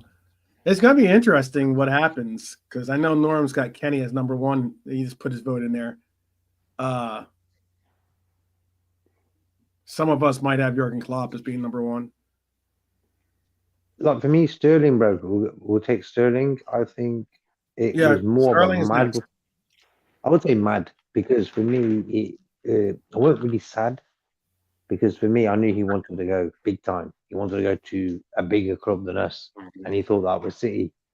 Mm-hmm. So for me, I weren't really bothered about it. If you understand my point, as soon as a guy says to me, "You don't want to play for us," See ya. he's non-existent. Yeah, Yeah. see ya. I don't care about that player no more at all. Yeah. Okay. Yeah, I'm the like same that, with JK. Didn't touch Mhm. the sides for me. As soon as he came out and did that interview, I'm like, how much is your taxi, mate? Innit, bro? Couldn't give a fuck. All right. Couldn't give a shit. Is he? Yeah. Yeah, as soon as he comes out and says, "Is he? He's not. Is he the worst? Did he make you the maddest out of them, or is it no, I just said, okay? the opposite of what you've just offered me up, whatever the opposite of what you just suggested there. I couldn't give a shit that he left because Yeah, he that- did an I interview mean, we got saying for he lack of wanted the to leave. for the part and point of this. I mean, so you're saying he's meh? That's what you're saying. He's like in the middle, basically. No, I just said whatever your lowest category of care is, you can go into that. I didn't Yeah. care. I wasn't mad. I wasn't sad. The guy said Yeah. he I wanted mean, to that leave doesn't us. help. That's why I'm saying that's not. No, I'm just I'll saying say, you have okay, 3, have so good whichever one you riddance. want to. Good Yeah. riddance. Let's have it as that. Good riddance. So Good that's like the riddance, halfway right. point. Good riddance. I'm going good riddance on that one. I Yeah. got you. I think Okay. Brian as well. Okay. Yeah, Understood. you can put him in. I can put him in the sad because it was sad that, like with those guys, it doesn't piss me off about the player. It pissed me off that the club was not in a position to be able to hold on to a guy like that when he decided that a guy like that decides that there's a bigger club out there. That's what makes me mad. But Right. That's the why guy I himself- didn't like it that he chose Manchester City to go to be honest with you. As well. If Yeah, he'd gone but- to I was mad because I liked Raheem Sterling when he played for us. I thought he was like a future. He was a high prospect of a future had a future as a high prospect before his club. And then to see him go to any team, whether it was Manchester United or Manchester City, made me mad. I wasn't if he had gone to, let's say Raheem Sterling goes to Aston Villa, am I happy? No. But am I mad? Not really. I don't really care about Villa like that. But it's the fact that he went to City or even it would have been almost as bad. It wasn't as bad at the time, but it was almost as bad as going to United for me. That's how I saw it. So that's why I was mad about it. But okay, we can move on. He's close enough down to the bottom. How about for Anelka? Yeah, that one was a tragic loss.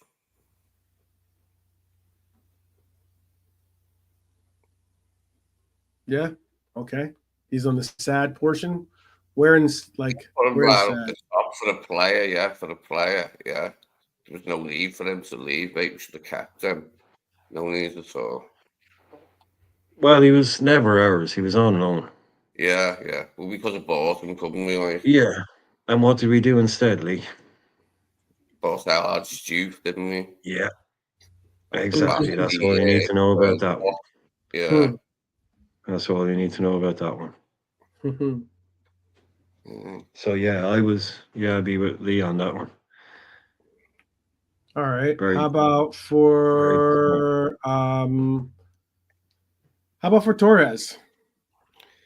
We couldn't say no to the offer again, like Sterling, could we? Someone come in with more money than we had and said we've got more money than you, give us them, and we had to give them. So would you say you're more? Sad, you were bro. more. Yeah, well, Mad you're and accepting bad? of it in that case, aren't you? We couldn't turn down the Torres offer, and we couldn't turn down the Sterling offer as a club. We wanted them offers, and we took them. So they're low down, like on Cairn, because there's nothing we could do, like really, is there? Like for me, on that deal is a bit of both sad and mad, because like one day you're thinking about Torres playing the next game on Saturday, next second he's going to Chelsea of all teams. So it was a bit of a mad one. I think that's the saddest one and the maddest one out of them all. Okay. All right. Right. Were you more mad than sad though to see him go? That's the thing. A mixture of both. Mixture of both, bro. Imagine not Yeah, making this easy. I'm trying to how I feel, bro.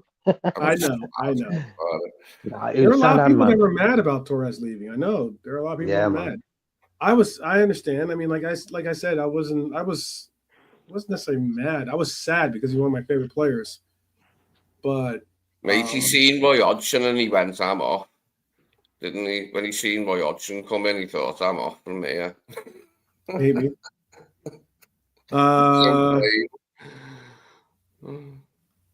So where are we gonna put him on this tier? Ooh. Sad, bro. Sad. Top level. Yeah, top level. Because you went mad after. When you really look at it, it was more. Accepting of the I was fact sad. that I'm willing to put him in sad. had the money to buy him off us. How much did we sell Torres for? I forgot. What was the fee we got 50 for million? him? Chelsea. 50. It was 50 million, I want to say. 50.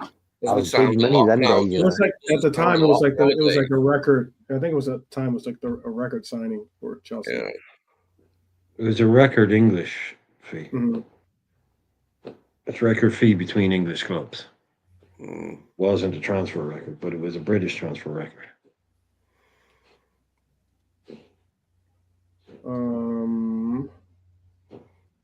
Let me see. So look up how much it was.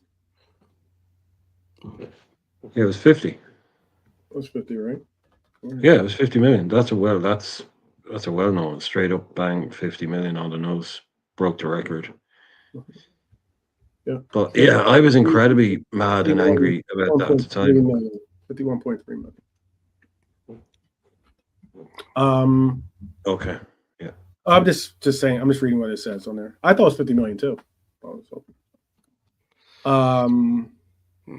How about for Coutinho?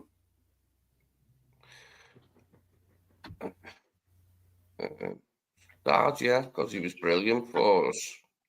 But we got all that lovely loot that got us Alisson and Van Dijk, and then we just went on to something new, didn't we? Which included winning the league and the Champions League. But yeah, it was sad to see him go again. Like Bobby, Were you there sad wasn't. to see him go, even though we got all that money, like you said? Yeah, yeah. I mean, Or it's just even thinking about no, more Firmino as so, well. more so I mean, the way he orchestrated his leave, in that he was like quote unquote faking injuries. yeah, we used the money well, didn't we? Like, we used the money well, getting Alisson and Van Dijk. I'll put him in mad, actually, because I see people putting mad in there. I'll put him right here. I wasn't as mad as Raheem Sterling, but I was definitely mad. Yeah, Firmino, just from the perspective, like, that he aged, but like he was here, wasn't he? For how long was Firmino here? 7 years? Was it 8 seasons? Something like that. So we had the best of him, didn't we? Probably the best of his talent, like at that the age he was when we bought him. It's just sad that he had to move on, wasn't it? Like, great that he got the 7th though, in that 7-0 against United in his final season. Classic.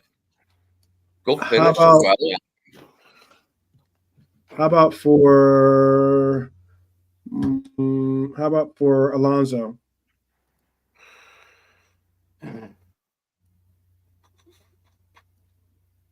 Were you mad to see him go, or were you sad to see him the go? one looking back, like, we couldn't turn the offer down.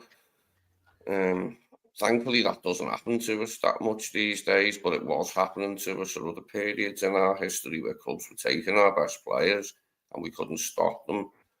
I feel you on that. I understand, and that's why Norm.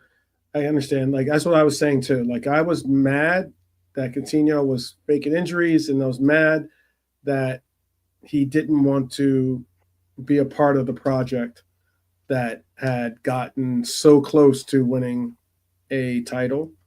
But the money made it a lot easier. The money made it a lot easier to kind of get over it. So I wasn't sad and I wasn't mad. It was more like, okay. But for what player were we on now? Oh, for Alonso.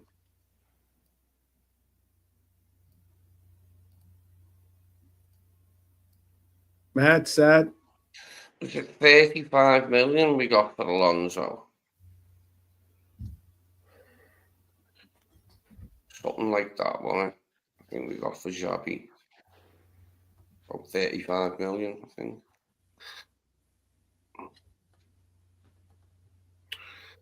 Can't remember who we bought with the Xabi money. Who did we buy with the Xabi money?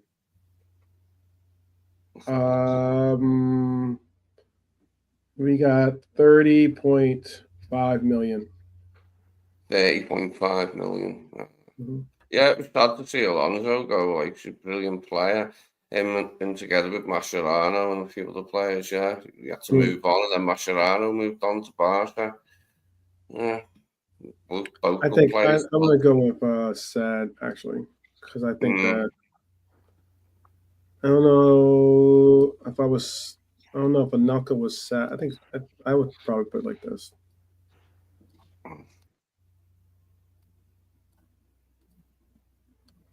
Is that fair? It was a little bit sadder to see Alonso go than Anelka, considering Anelka, as Brian put, wasn't necessarily like never actually are. Yeah, it wasn't really our player, right? Yeah. How about for Bobby? Oh, Bobby's sad. I'm mad. Well, he shone brightly while he was here, didn't we? And we got like he was here like long time, only doing the business. Yeah, it was sad that it came to an end. Remember him fondly, especially when that front three first clicked into gear, when they got together and first clicked into gear. It was just mesmerising, wasn't it?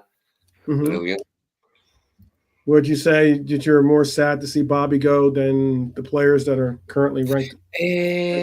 Well, no, because the circumstances weren't that sad. It wasn't like someone come in and bought him off us. Like, it's just he got old. He got old before our eyes, didn't he? Like, and, we had the best of him, like, didn't we? It was sad, yeah. But nobody came in and stole him, did they? Like with the other ones, nobody did that with an Elga. We just didn't take the chance.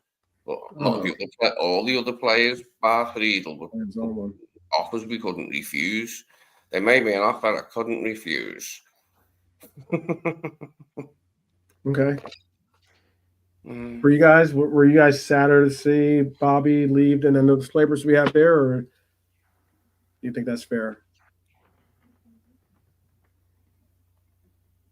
What you guys reckon? But I was JK here. Or... He's on mute. No, I'm here. For me, that's the sad one, bro. Because for me, we knew he was going to go soon, and he wasn't like he went for about 100 million to Chelsea. Yeah, he just went. Yeah, you went on. He just went his way, and he was happy to do so. So for me, that was a sad one. Okay. A sad one, meaning sad differently, was Roy Hodgson coming in. Because he was a sad excuse for a manager, for a Liverpool manager. Do you guys want to put? Do you want to put Mane in this list? Do you want to put Mane in this list? Yeah, it was sad when Sadio went as well. Yeah, it was. Yeah, him and Bobby breaking up the three. Terrible threesome that wreaked so much havoc. There's only Mo left, isn't he? Mm-hmm.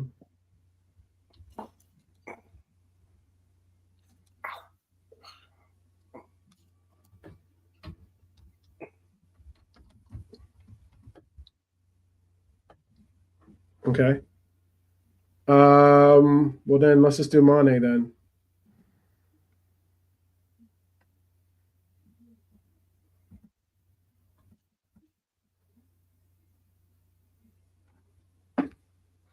Where would you put? Were you sad that Sadio left, or I can just do this with the chat if you guys don't want to be a part of this? Yeah, he got a good move. He got a good move to Bayern Munich, didn't he? Like, whatever he'd had his time, hadn't he? He moved on, but yeah, it was sad to see him go. The same as Firmino, because it was breaking up the front three that we had for that period, like that got us the trophies. So yeah, sad to see it. I thought I was sad the way that he left. I think was sad. Klopp thought, do you know what I mean? Klopp moved on, didn't he? I thought the way he left and the fact that, and then his reception in his, I wouldn't say reception, but more of his, what happened to him in Germany and the way that, he ended up going the direction that made it even more sad to see that he was a really, really important player for us in the way he went. I think Bayern was the wrong option. Yeah, I agree with that too. I'm gonna say though, Anelka should be down further, actually.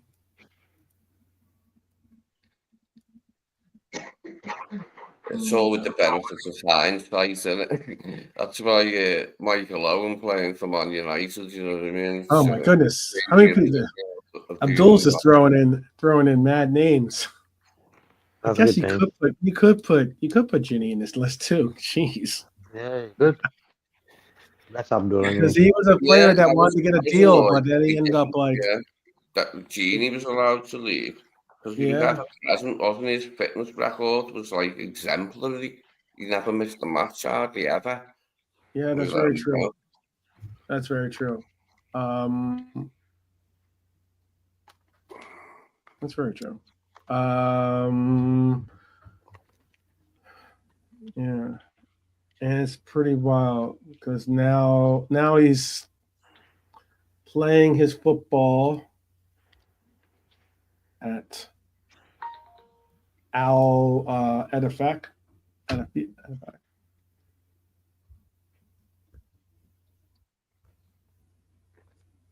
Yeah, Genie could have carried on in our midfield there. There's no need to let him go. oversight on FSG's part. I don't know. He's got I a don't good know. offer.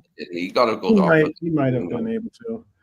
He might have also, he did break down for those other teams, and they weren't using him the way that we were using him at Liverpool, which is very interesting for him to break down there and then. Yeah, maybe we knew something they didn't. Maybe. Yeah, no, I'm just fine. Like, so there's only two places, right? There's only sad or mad. That's the only two options. Yeah, that's just like from like scale of being where it was from sad to mad, and in between it's like I'm okay with it. Sorry, I wasn't sad, I wasn't mad. It's kind of in between. Well, a lot of it's with hindsight, and I think like it's fine with players if someone left on a free, but if it's about being sold, I would have been angry about Alonso leaving. Very much angry about that. The Firmino one, like I said, we got our best years out of him. Mane, same, got best years out of him. And what did he do after he left? Nothing. Mm-hmm. But I was angry about Alonso going. And Mascherano. But Alonso and he's on the Mascherano. list, One for Real Madrid, one for Barcelona. But, we couldn't stop it, could we? Yeah, I'd love him on Mascherano. That was very sad when Mascherano left as well. Not long after Alonso, really, and left. Gerrard was left to struggle on his own under Roy Hodgson, wasn't he, and try and keep the side afloat. Sad. Go ahead, Brian. Finish your thought. No, I was just running through the book. Like with the Anelka one, didn't really have a choice. Should have made it happen. Yeah, no, for me, the one I was angriest about, but again, when you can look back, I was like, well, maybe he was actually a bit broken when we sold him, was Torres. But if you're talking about how I felt, the only way really to judge it is how I felt at the time. Yeah. At the time, I was furious that Torres left. The same with Alonso. And the others, yeah, again, not so much because of age, and we'd gotten their best years. Anelka on loan, but yeah, I was for me the main two are Torres and Alonso. I was absolutely disgusted when they left. Really, really, that was just Well, Howard, they were two of the best I've ever seen. How did you feel when Steve left? Then Steve McManaman. Yeah, I was gutted that McManaman left because he was brilliant for us. But, again, he went on to Real Madrid, like what Xavi did. And we know, like Mascherano, as I said, went on to Barcelona. It just happened, and Owen moved on to Real Madrid as well. You were sad or you're mad? Yeah, accepting, let's say that, because I knew where we were at the time, wasn't where McManaman wanted to be, getting it off from Real Madrid. I understood him going. And he did well there. Like.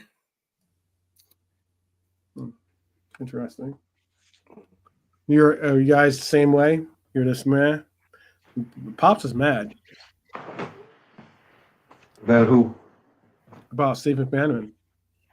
Oh, Stevie. Well, that was kind of in my not really watching football days. I just knew it was bad. But yeah, it said more about. That was one of the things where you just. It kind of makes you angry about the state of your club.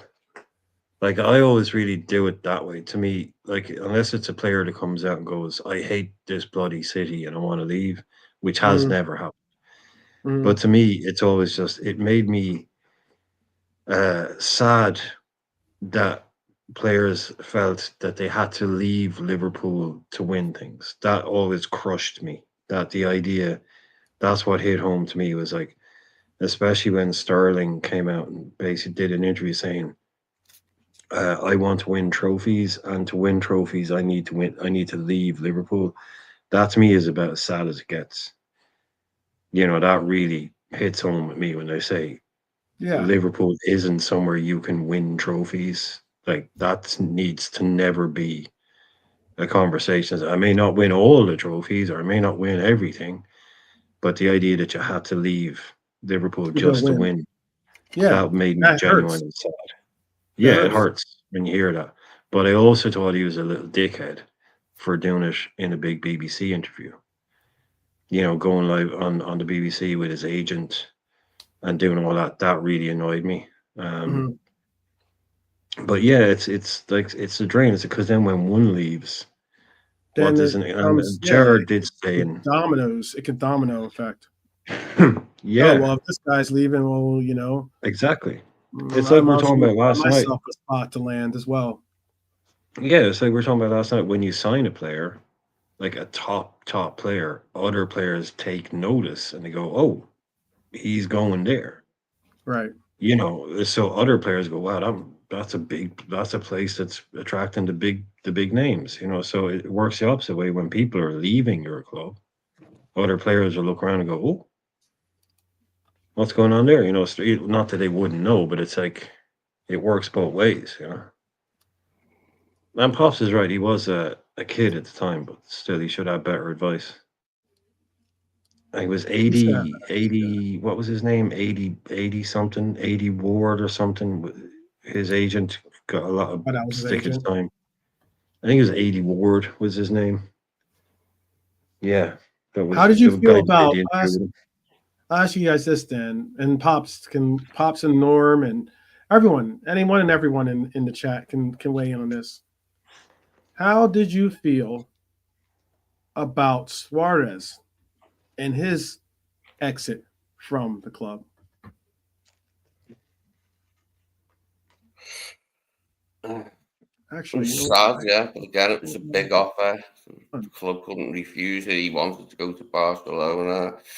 It ranks in different ways, obviously, with them, the so departures. funny. I think that's the most common term you keep saying. Some of them we think could have possibly been avoided, but yeah, it's different scales. It's sad to see him go.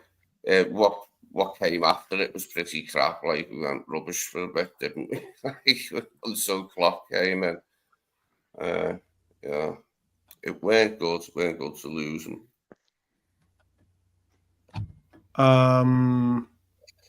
Good to beat him though in the semi-final on winning the Champions League. Sold for what, 75 million? Right? I think so, yeah. I think it was 75 million, wasn't it? Wow. But went on to win, obviously La Liga titles, went on to win the Champions League. Went on to lose in the Champions League semi-final in 2018-19 to Liverpool. Yeah, that one too. Turned up at Anfield, didn't he? He was actually in that game too. In that game, he was a narc in that game, wasn't he? He was a fierce with Robbo. pain in the ASS. He always was. And he was not. You know how some people are hesitant to celebrate their goals against their old clubs. He was going to. He definitely let you know he scored. Yeah. The first one, I think. Yeah. That hurt a lot. It hurts. He's the best.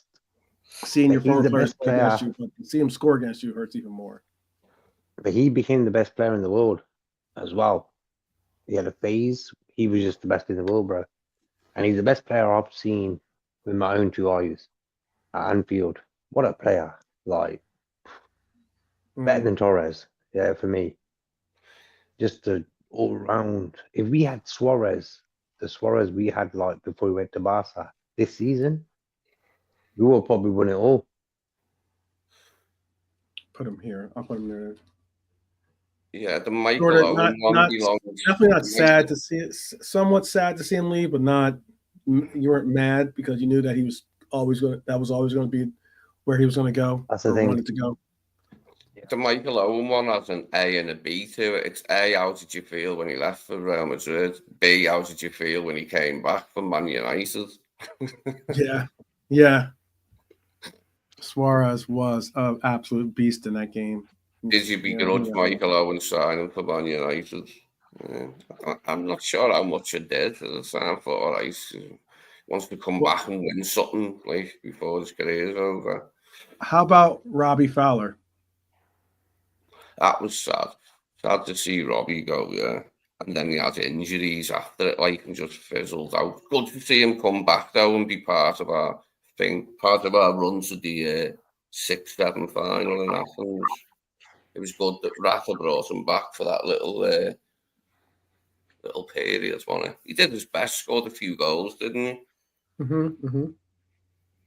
Was sad to see him go to Leeds, though. Were you guys all? Is that?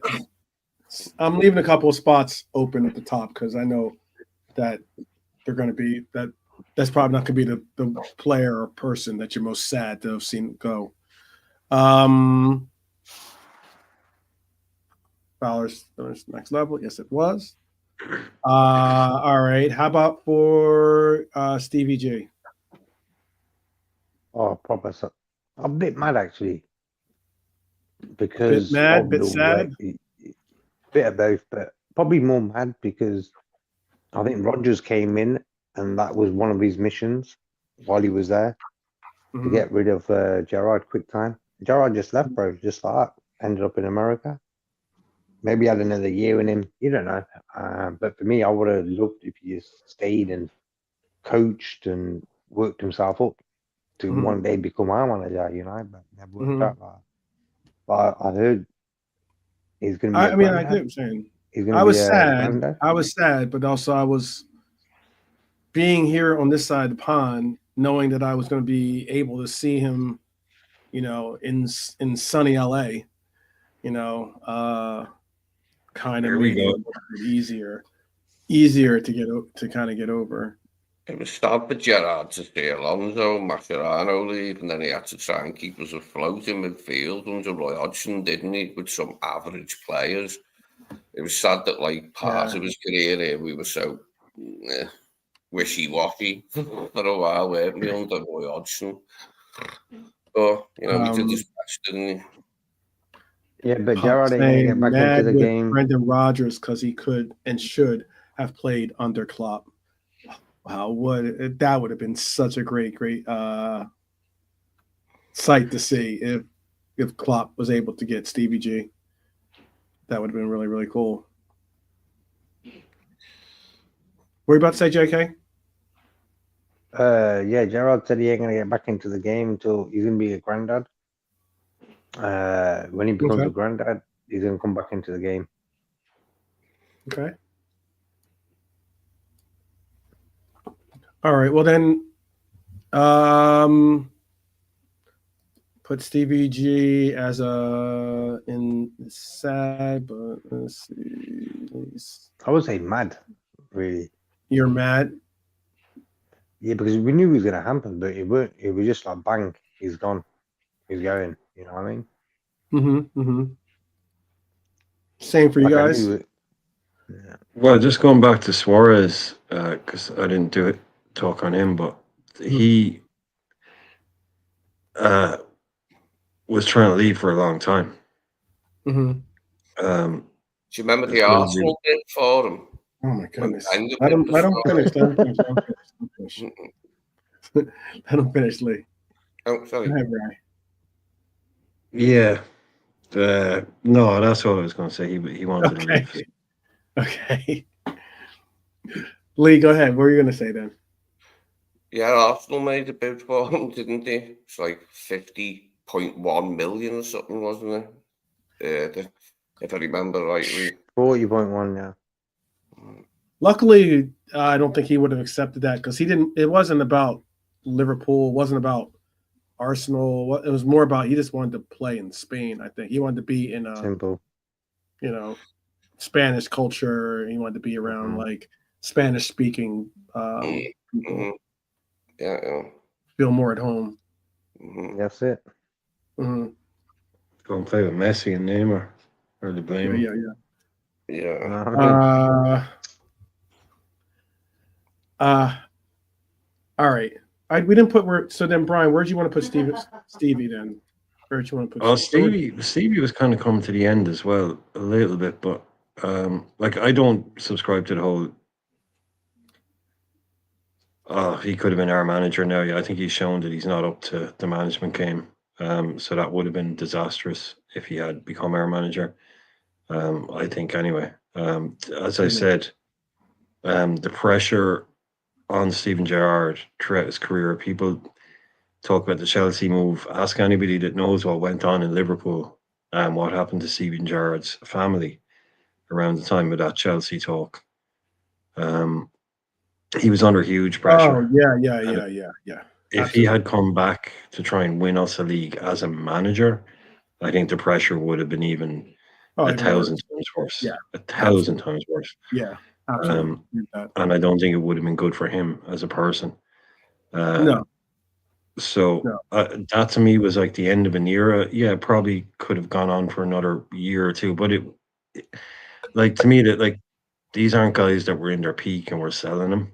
Mm-hmm.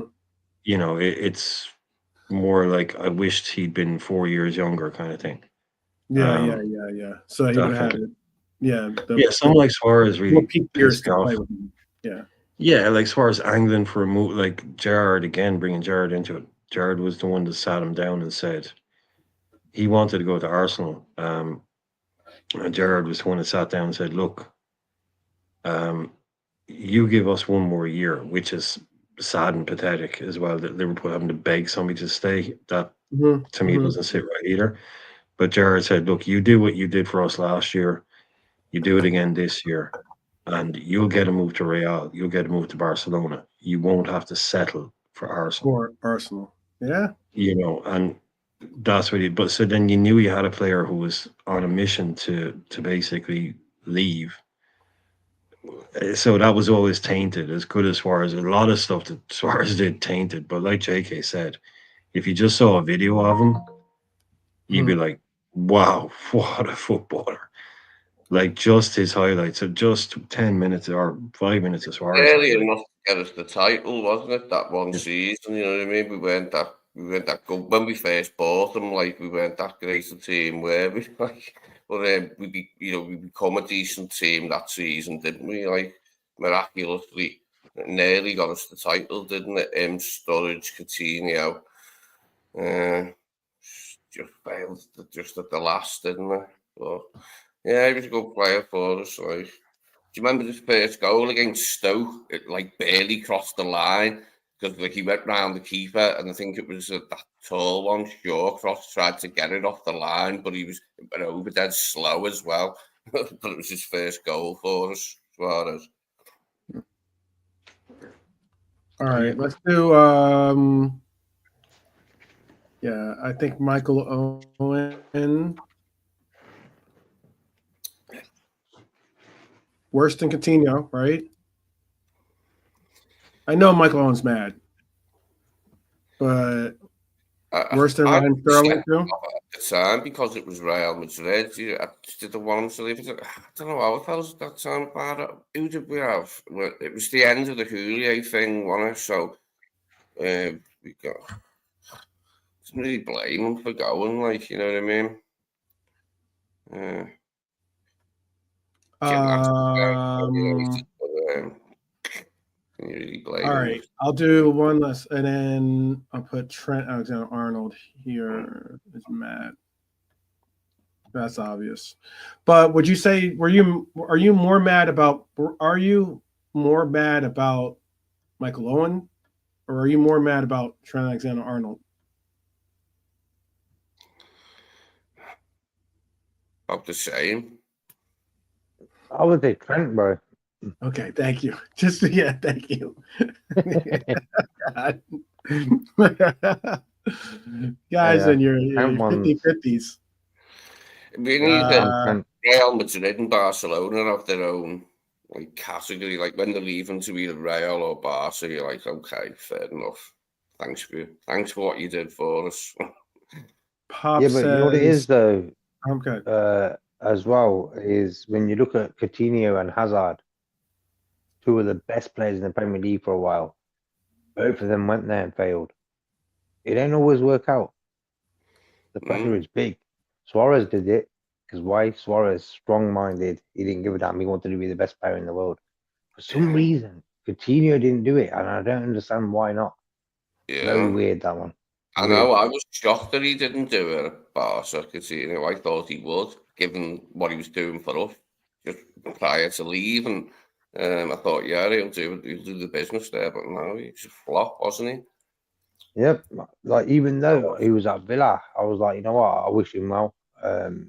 Never wished Yeah. Coutinho bad and stuff. I wanted him to do well, you know what I mean? Yeah. He was my favorite. What a player, bro. Coutinho was.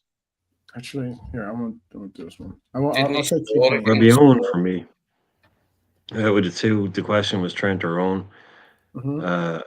It'll be Owen for me because I think we're good now. I don't think Trent leaving is going to be disastrous for us, but I think Michael Owen, Ballon d'Or winner, incredible goal scorer, someone who's breaking records, golden boots, Ballon d'Or, and him leaving would put us back. And like someone has mentioned there, it was probably one of the worst deals in history.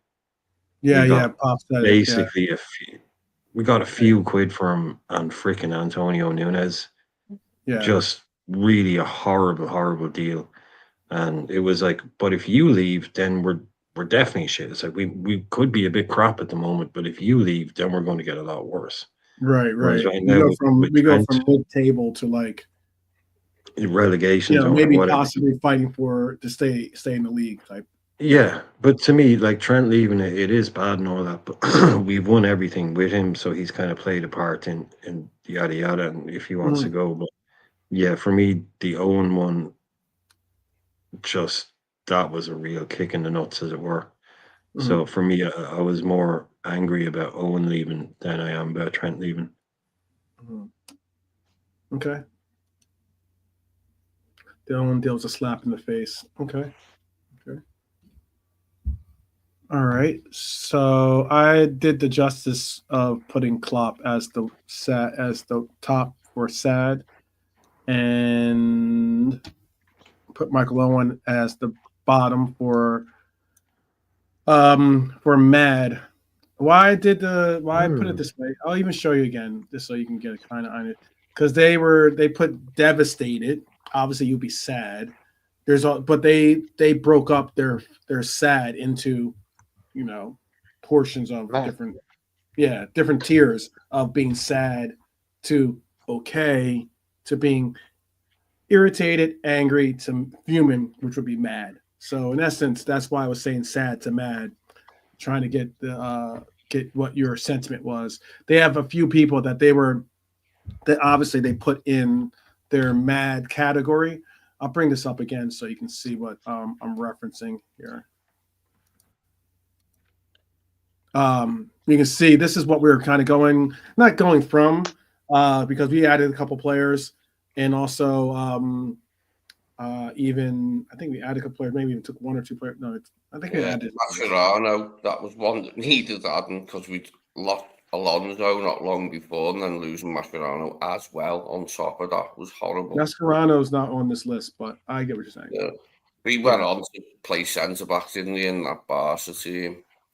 But in essence, what we're doing is we're in essence, you know how, like, I'll say this to Brian because Brian used to do when we were doing the tiers, when we would do our rankings and we do the tiers, we would put normally like who we thought was like the most, who made you the most fuming, I guess, or whatever, or who made you the most devastated would be first, and then you'd kind of like rank them in that category as you went down. So like Klopp would made you the most sad, and then they would be saying Suarez made them the most sad, second most sad, then Gerrard.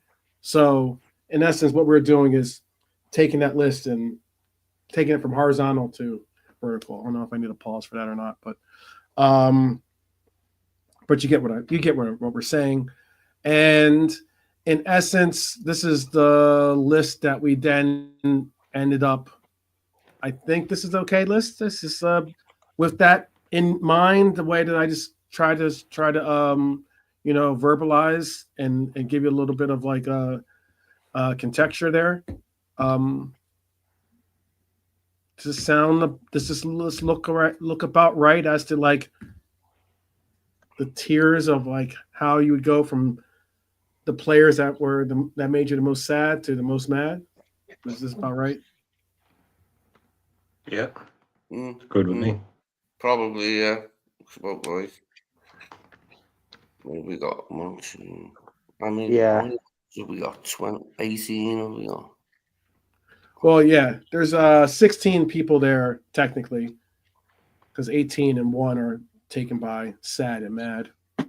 They're not people. but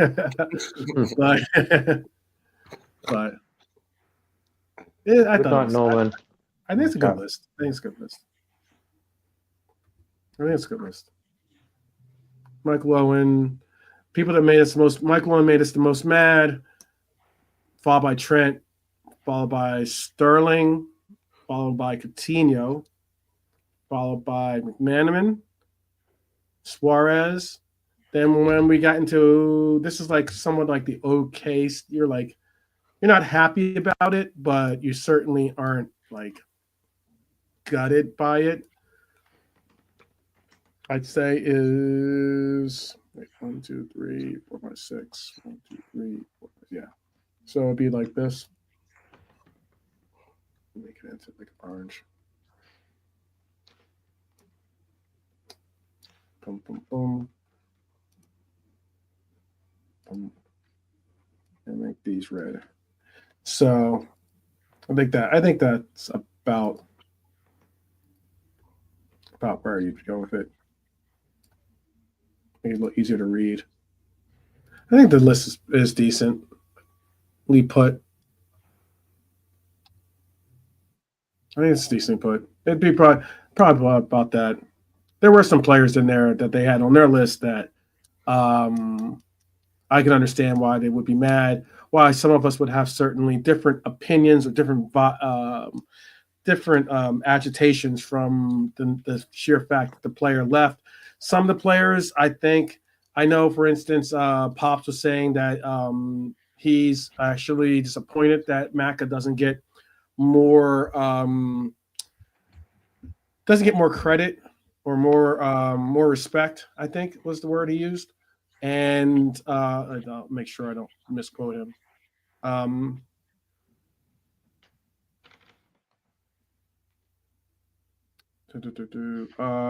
Suarez. Let's see. Yeah, respect is the word he used. He says Maka doesn't get enough respect for him. And I can understand that. Maka also doesn't exactly. Sometimes Maka sounds still like he's holding a little bit of a bitter brand. Todd Maka. Oh, no. He's one of the few He's one of the few, former Liverpool players out there that gets to be on commentary, and then, but not only does he get to be on commentary, he gets, he's on multiple channels. But when he does get to be on commentary, sometimes you can kind of see that he seems. To me, that's just my opinion. I think he comes off as a little bit of like, maybe a little bit bitter. Is the word I would use. Yeah. I ain't got time for my man. Yeah. Mm-hmm. He says, Pop says he felt he was forced out. That's why. We don't know what goes on behind the scenes, bro. You can't really say. You know what I mean? Yeah. I watched a few months ago. He was in a studio with Rafa. I don't know what channel it's for a match, and he was one of the guests with Rafa. It was all right. It was a jolly atmosphere talking about Liverpool and where we are now, and if we're going to win the league and not this season. It's quite a good watch. Him and Rafa, and I can't remember who else was on it. There was another player, I think. No, it was just them two and the presenter. Mm-hmm. He's all right, look, man. I don't mind him. It doesn't affect me. Like, you know what it is with the management one? Maybe we can move this one. I'll move this one.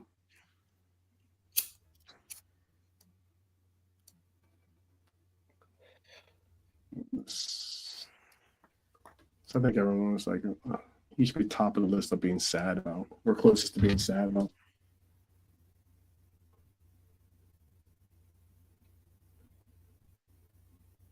Go ahead, JK. I wasn't speaking of you. No, we're just saying that McManaman, he just got this grudge with him, you know what I mean? And hence why I haven't really got time for old players who hold grudges with the club. Just like you either support us or not. You know what I mean? Mhm. Scored some bangers for us, didn't it? Didn't he, while he was here? Alex Ferguson was obsessed with him. When there's a story going around, just a couple of stories from the boys in the Man United dressing room that were there at the time. They said whenever we were playing Liverpool, it just got ridiculous. The whole team talk would be about McManaman. Mm. Ferguson was utterly obsessed with McManaman. He was like, "You have to stop this guy. This guy is just, you let him go, he's going to ruin us. He's going to destroy us." He was paranoid, terrified of him. And it was a bit of a joke, like with the Man United players, like whenever we're going to be playing Liverpool, it's like, okay, 40 minutes coming up on how to stop McManaman. That's how highly rated he was by the guy that was at the top of his game. For me, the problem with Mac was he left on a free. And that was a new thing back then. The Bosman wasn't that old. Bosman was only, I think, 94. And what did McManaman leave? 96, maybe? Something No, like he that. left Would like 98 or something, I think. 90, yeah, the Bosman ruling was only a kind of a newer thing and hadn't, we'd never lost somebody on a free. Especially like walking no, away on a right. free transfer. Especially a huge player like that, a player who at that time would have been worth like 20 million, which is 150 million in today's money. And I think that was a huge thing for the fans, is the fact that, okay, players have left before, but we lost Kevin Keegan, but we got 400 grand for him, which was huge money. And we spent most of it on Kenny Dalglish. It was that shit can happen. That's okay. But the fact that he walked away at the time, I just remember at the time, the fact that he was leaving for nothing was at least 50% of the story. Was how can he walk away on a free? How can he leave us with no, that was the kind of the vibe at the time. I think that was some of the reason McManaman was a bit, what would you call it, castigated over that. It hadn't happened to us. It was the first time someone said, "No, I'm not signing the new contract. I'm going to leave." I just remember that time was a big part. Finishing the Champions League positions when he was like in his later career, McManaman, but we haven't made it, had we, when he left like into the Champions League? Yeah, he did go into a Champions League winning team, didn't he? It was sad to see him go. Like, he was good for us. Like, he was unplayable sometimes. Fergie was right to be obsessed with him. When him and Fowler were in tandem, like the other players around him, Fowler and Collymore, that was good for that period, wasn't it? Like, Yeah, but you know what it was for me, bro? At school, we used to stick up for McManaman against United fans who used to think Giggs was the best in the world. And we'd say McManaman. So all them years at school would be like a lawyer for Steve McManaman. And then like years later, you hear him bad mouthing Liverpool. It's going to hurt you, bro. You know what I mean? You're like, no, we stuck up for this guy, a whole like youth. And then he turns around and says this on commentary. Get the hell out of here, man. Yeah. Like, I get that you're not, you feel jilted by the club, but, Look, at the end of the day, I don't think he's a Liverpool fan. Maybe an Evertonian. Yeah, Wow. I don't think he's a Liverpool fan. I know he's from Kirkdale. I know McManaman's from Kirkdale. I don't know that much. She's only like on the other side of Bootle. It is quite far away, like actually, if you walk it. Do you know, Lee? Do you know, Lee, what McManaman's team was as a kid? Because I reckon it was Might have Everton. been Everton. Could have been Everton, like Carragher. He's an Everton fan. Yeah. Yeah, he's always been. He's There you never go. hit that. He's never hit that though. I never really heard him say it, really. No, I Oh. wasn't sure, or I might have heard a whisper that he was, but then never heard anything more than that. Okay. For him going to Jamie Madrid was a said that no-brainer. Jamie was a blue. Jamie was a blue when he was younger, but he openly says that he's not a blue now. So Yeah. I won't with that. He has come out and said that he's not a Everton supporter. And he's turned his allegiance. But Gerard's the only one who kept loyal, bro. I guess you could say that. You could say that. All right, people. Well, that's our list, or that's the list. I've tinkered with it a little bit. Hopefully, I didn't overdo or overstep my my bounds, and put out a list that everyone on the panel. I don't expect everyone to completely agree with every ranking that we have out here. That's why we have comment section. So if you want to tell us that we got something wrong, or you think that this person made you more sad and this person made you more mad, or whatever, or you're at peace with this player or that player, let us know.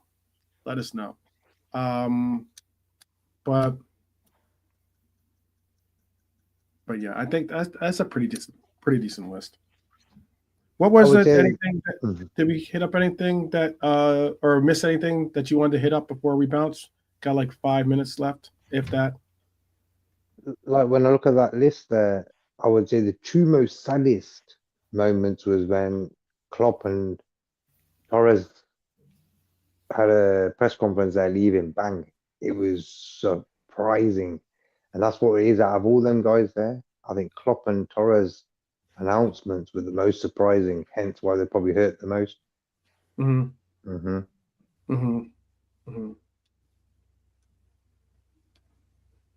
I think because Torres loved being at the club. He loved playing with Stevie. That's why when I heard the comments, I played those comments yesterday. When I heard the comments by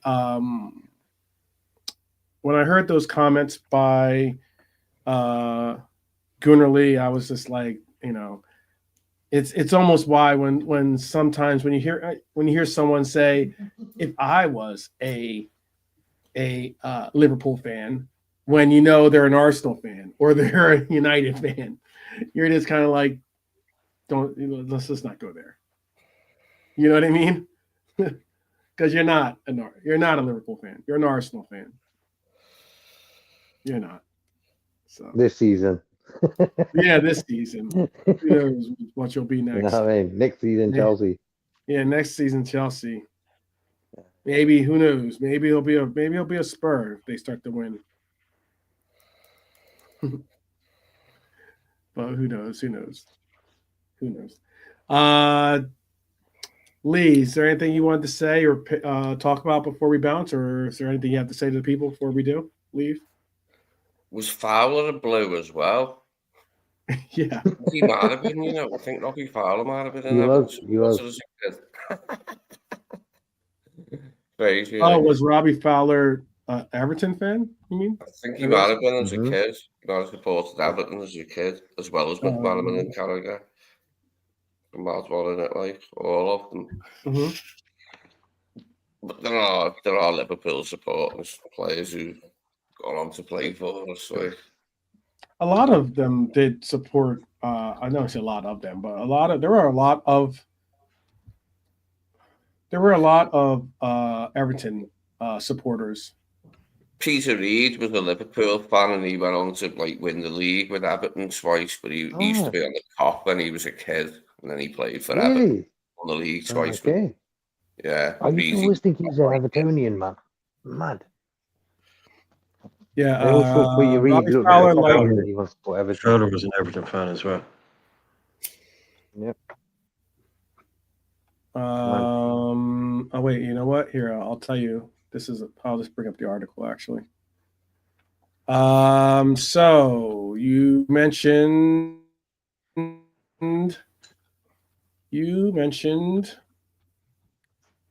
there's an article. Obviously, Jamie, we mentioned about Michael Owen was a Everton fan,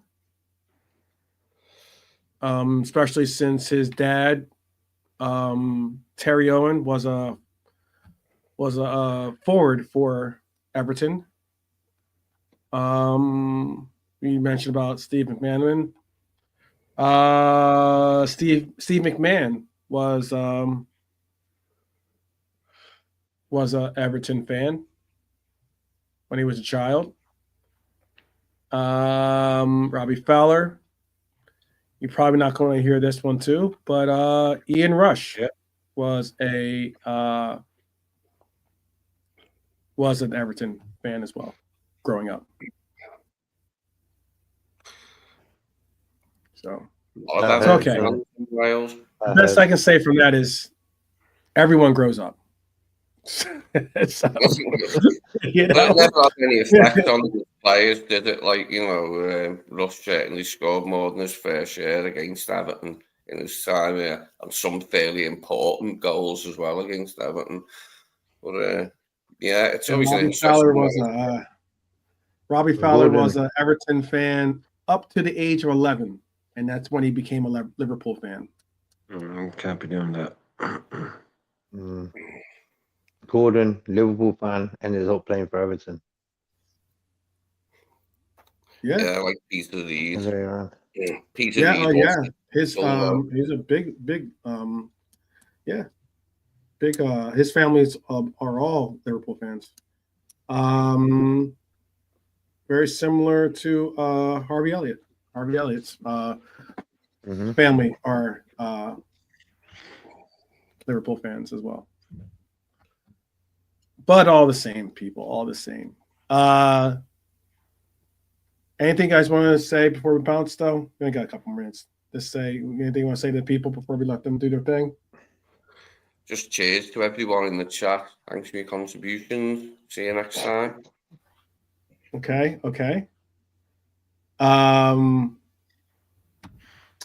Brian? Yeah, just like the lads are saying, if you have any comments, any thoughts on it, make sure you do leave them in the comments after the video. Put Please. your own, the guy that broke your heart the most, or whoever it was. Stick it in the comments afterwards. We'll bring it up on the next one. Oh, we got Max in the house, by the way. This would have been a great episode with Max. Max. Big up, Max. Big up. He's saying, no, the exes never let him down. He either liked them from the beginning or he hated them from the way they played. But he never judged a player for leaving. It's their choice. That's football. All right then. All right. Well, people, we will be back with you tomorrow. It's going to be a Sunday fun day. We will be hopefully joined by Lee, Brian, and JK. And we'll be most likely joining you right. Actually, it'll be the game will most likely be over by the time we start.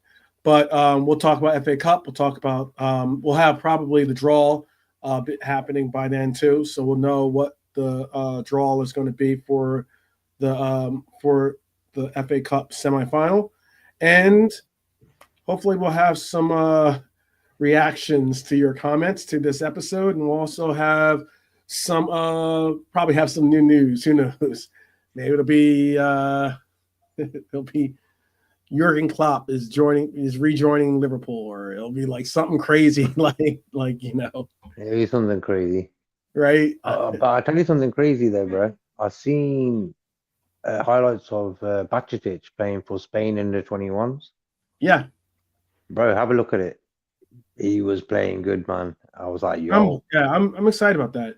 I'm gonna stop He at that. I could think that's honestly one of the reasons why the Zubamendi talks kind of died out, yeah.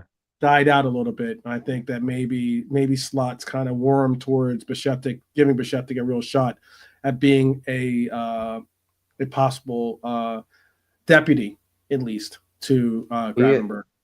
He's playing for Las Palmas and he's getting game time, so hence why he played for Spain. But when you watch the highlights, he looks taller and bigger now.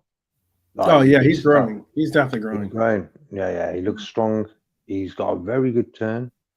And what I like about him, he's very good under pressure with the ball. You know, one of them ones where you're facing your own goal and you receive the ball from the centre backs. You know, and you can get pipped there.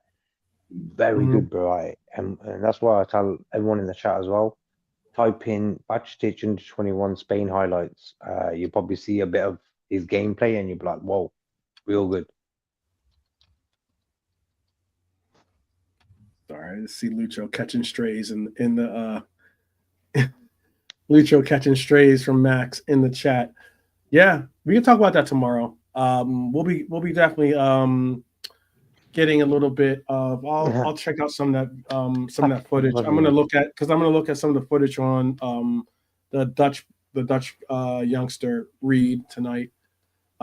So look, people, join us tomorrow. Please do leave some comments if you want to about this episode, or if anything. It doesn't have to be necessarily about the episode. You could just be on big up, or maybe support a measure of support from you out there. Really appreciate it. It helps the channel, and it definitely makes us feel as though we're doing something right that has inspired you to at least share with us your thoughts. So until tomorrow, as Pop said earlier, and as I will always say as well at the end of the show, up the Reds each and every time. Up the Reds each and every time. So big up, and we will talk to you soon. Take care. I'll quickly say something before we go, bro. Yeah, go ahead. When you haven't seen Bajcetic play football for nearly 2 years, and then you see a highlight reel of him playing football last week, and you're thinking, wow, you're going to get a bit excited, and Liverpool are not going to buy a DM. So for me, you're going to get excited about this guy because that's what we've got. Spain play, JK, at under 21 level? I better not say a rubbish team. I'll say Estonia, the Maxi Black. There you go. It's only under 21's Estonia. Okay. There you go. I'm not sure who was. Powerhouse. Powerhouse on the highlights, right? Yeah, have a look. It's a nice little show you what he does and stuff. Yeah. For me, I ain't seen the guy play football for a long time. So it was just good to see that he's actually doing it. Yeah, I'm still hopeful that he's got a future there. 10, 12 years older as well, bro. No, Max thinks Endo's better. Well, we will talk about that tomorrow. Max, you can bring that up tomorrow. Let us do our thing. I'll let you do yours, and we will see you guys tomorrow. Big up to each and every time, and definitely up the Reds as always. Take care, guys. See you tomorrow.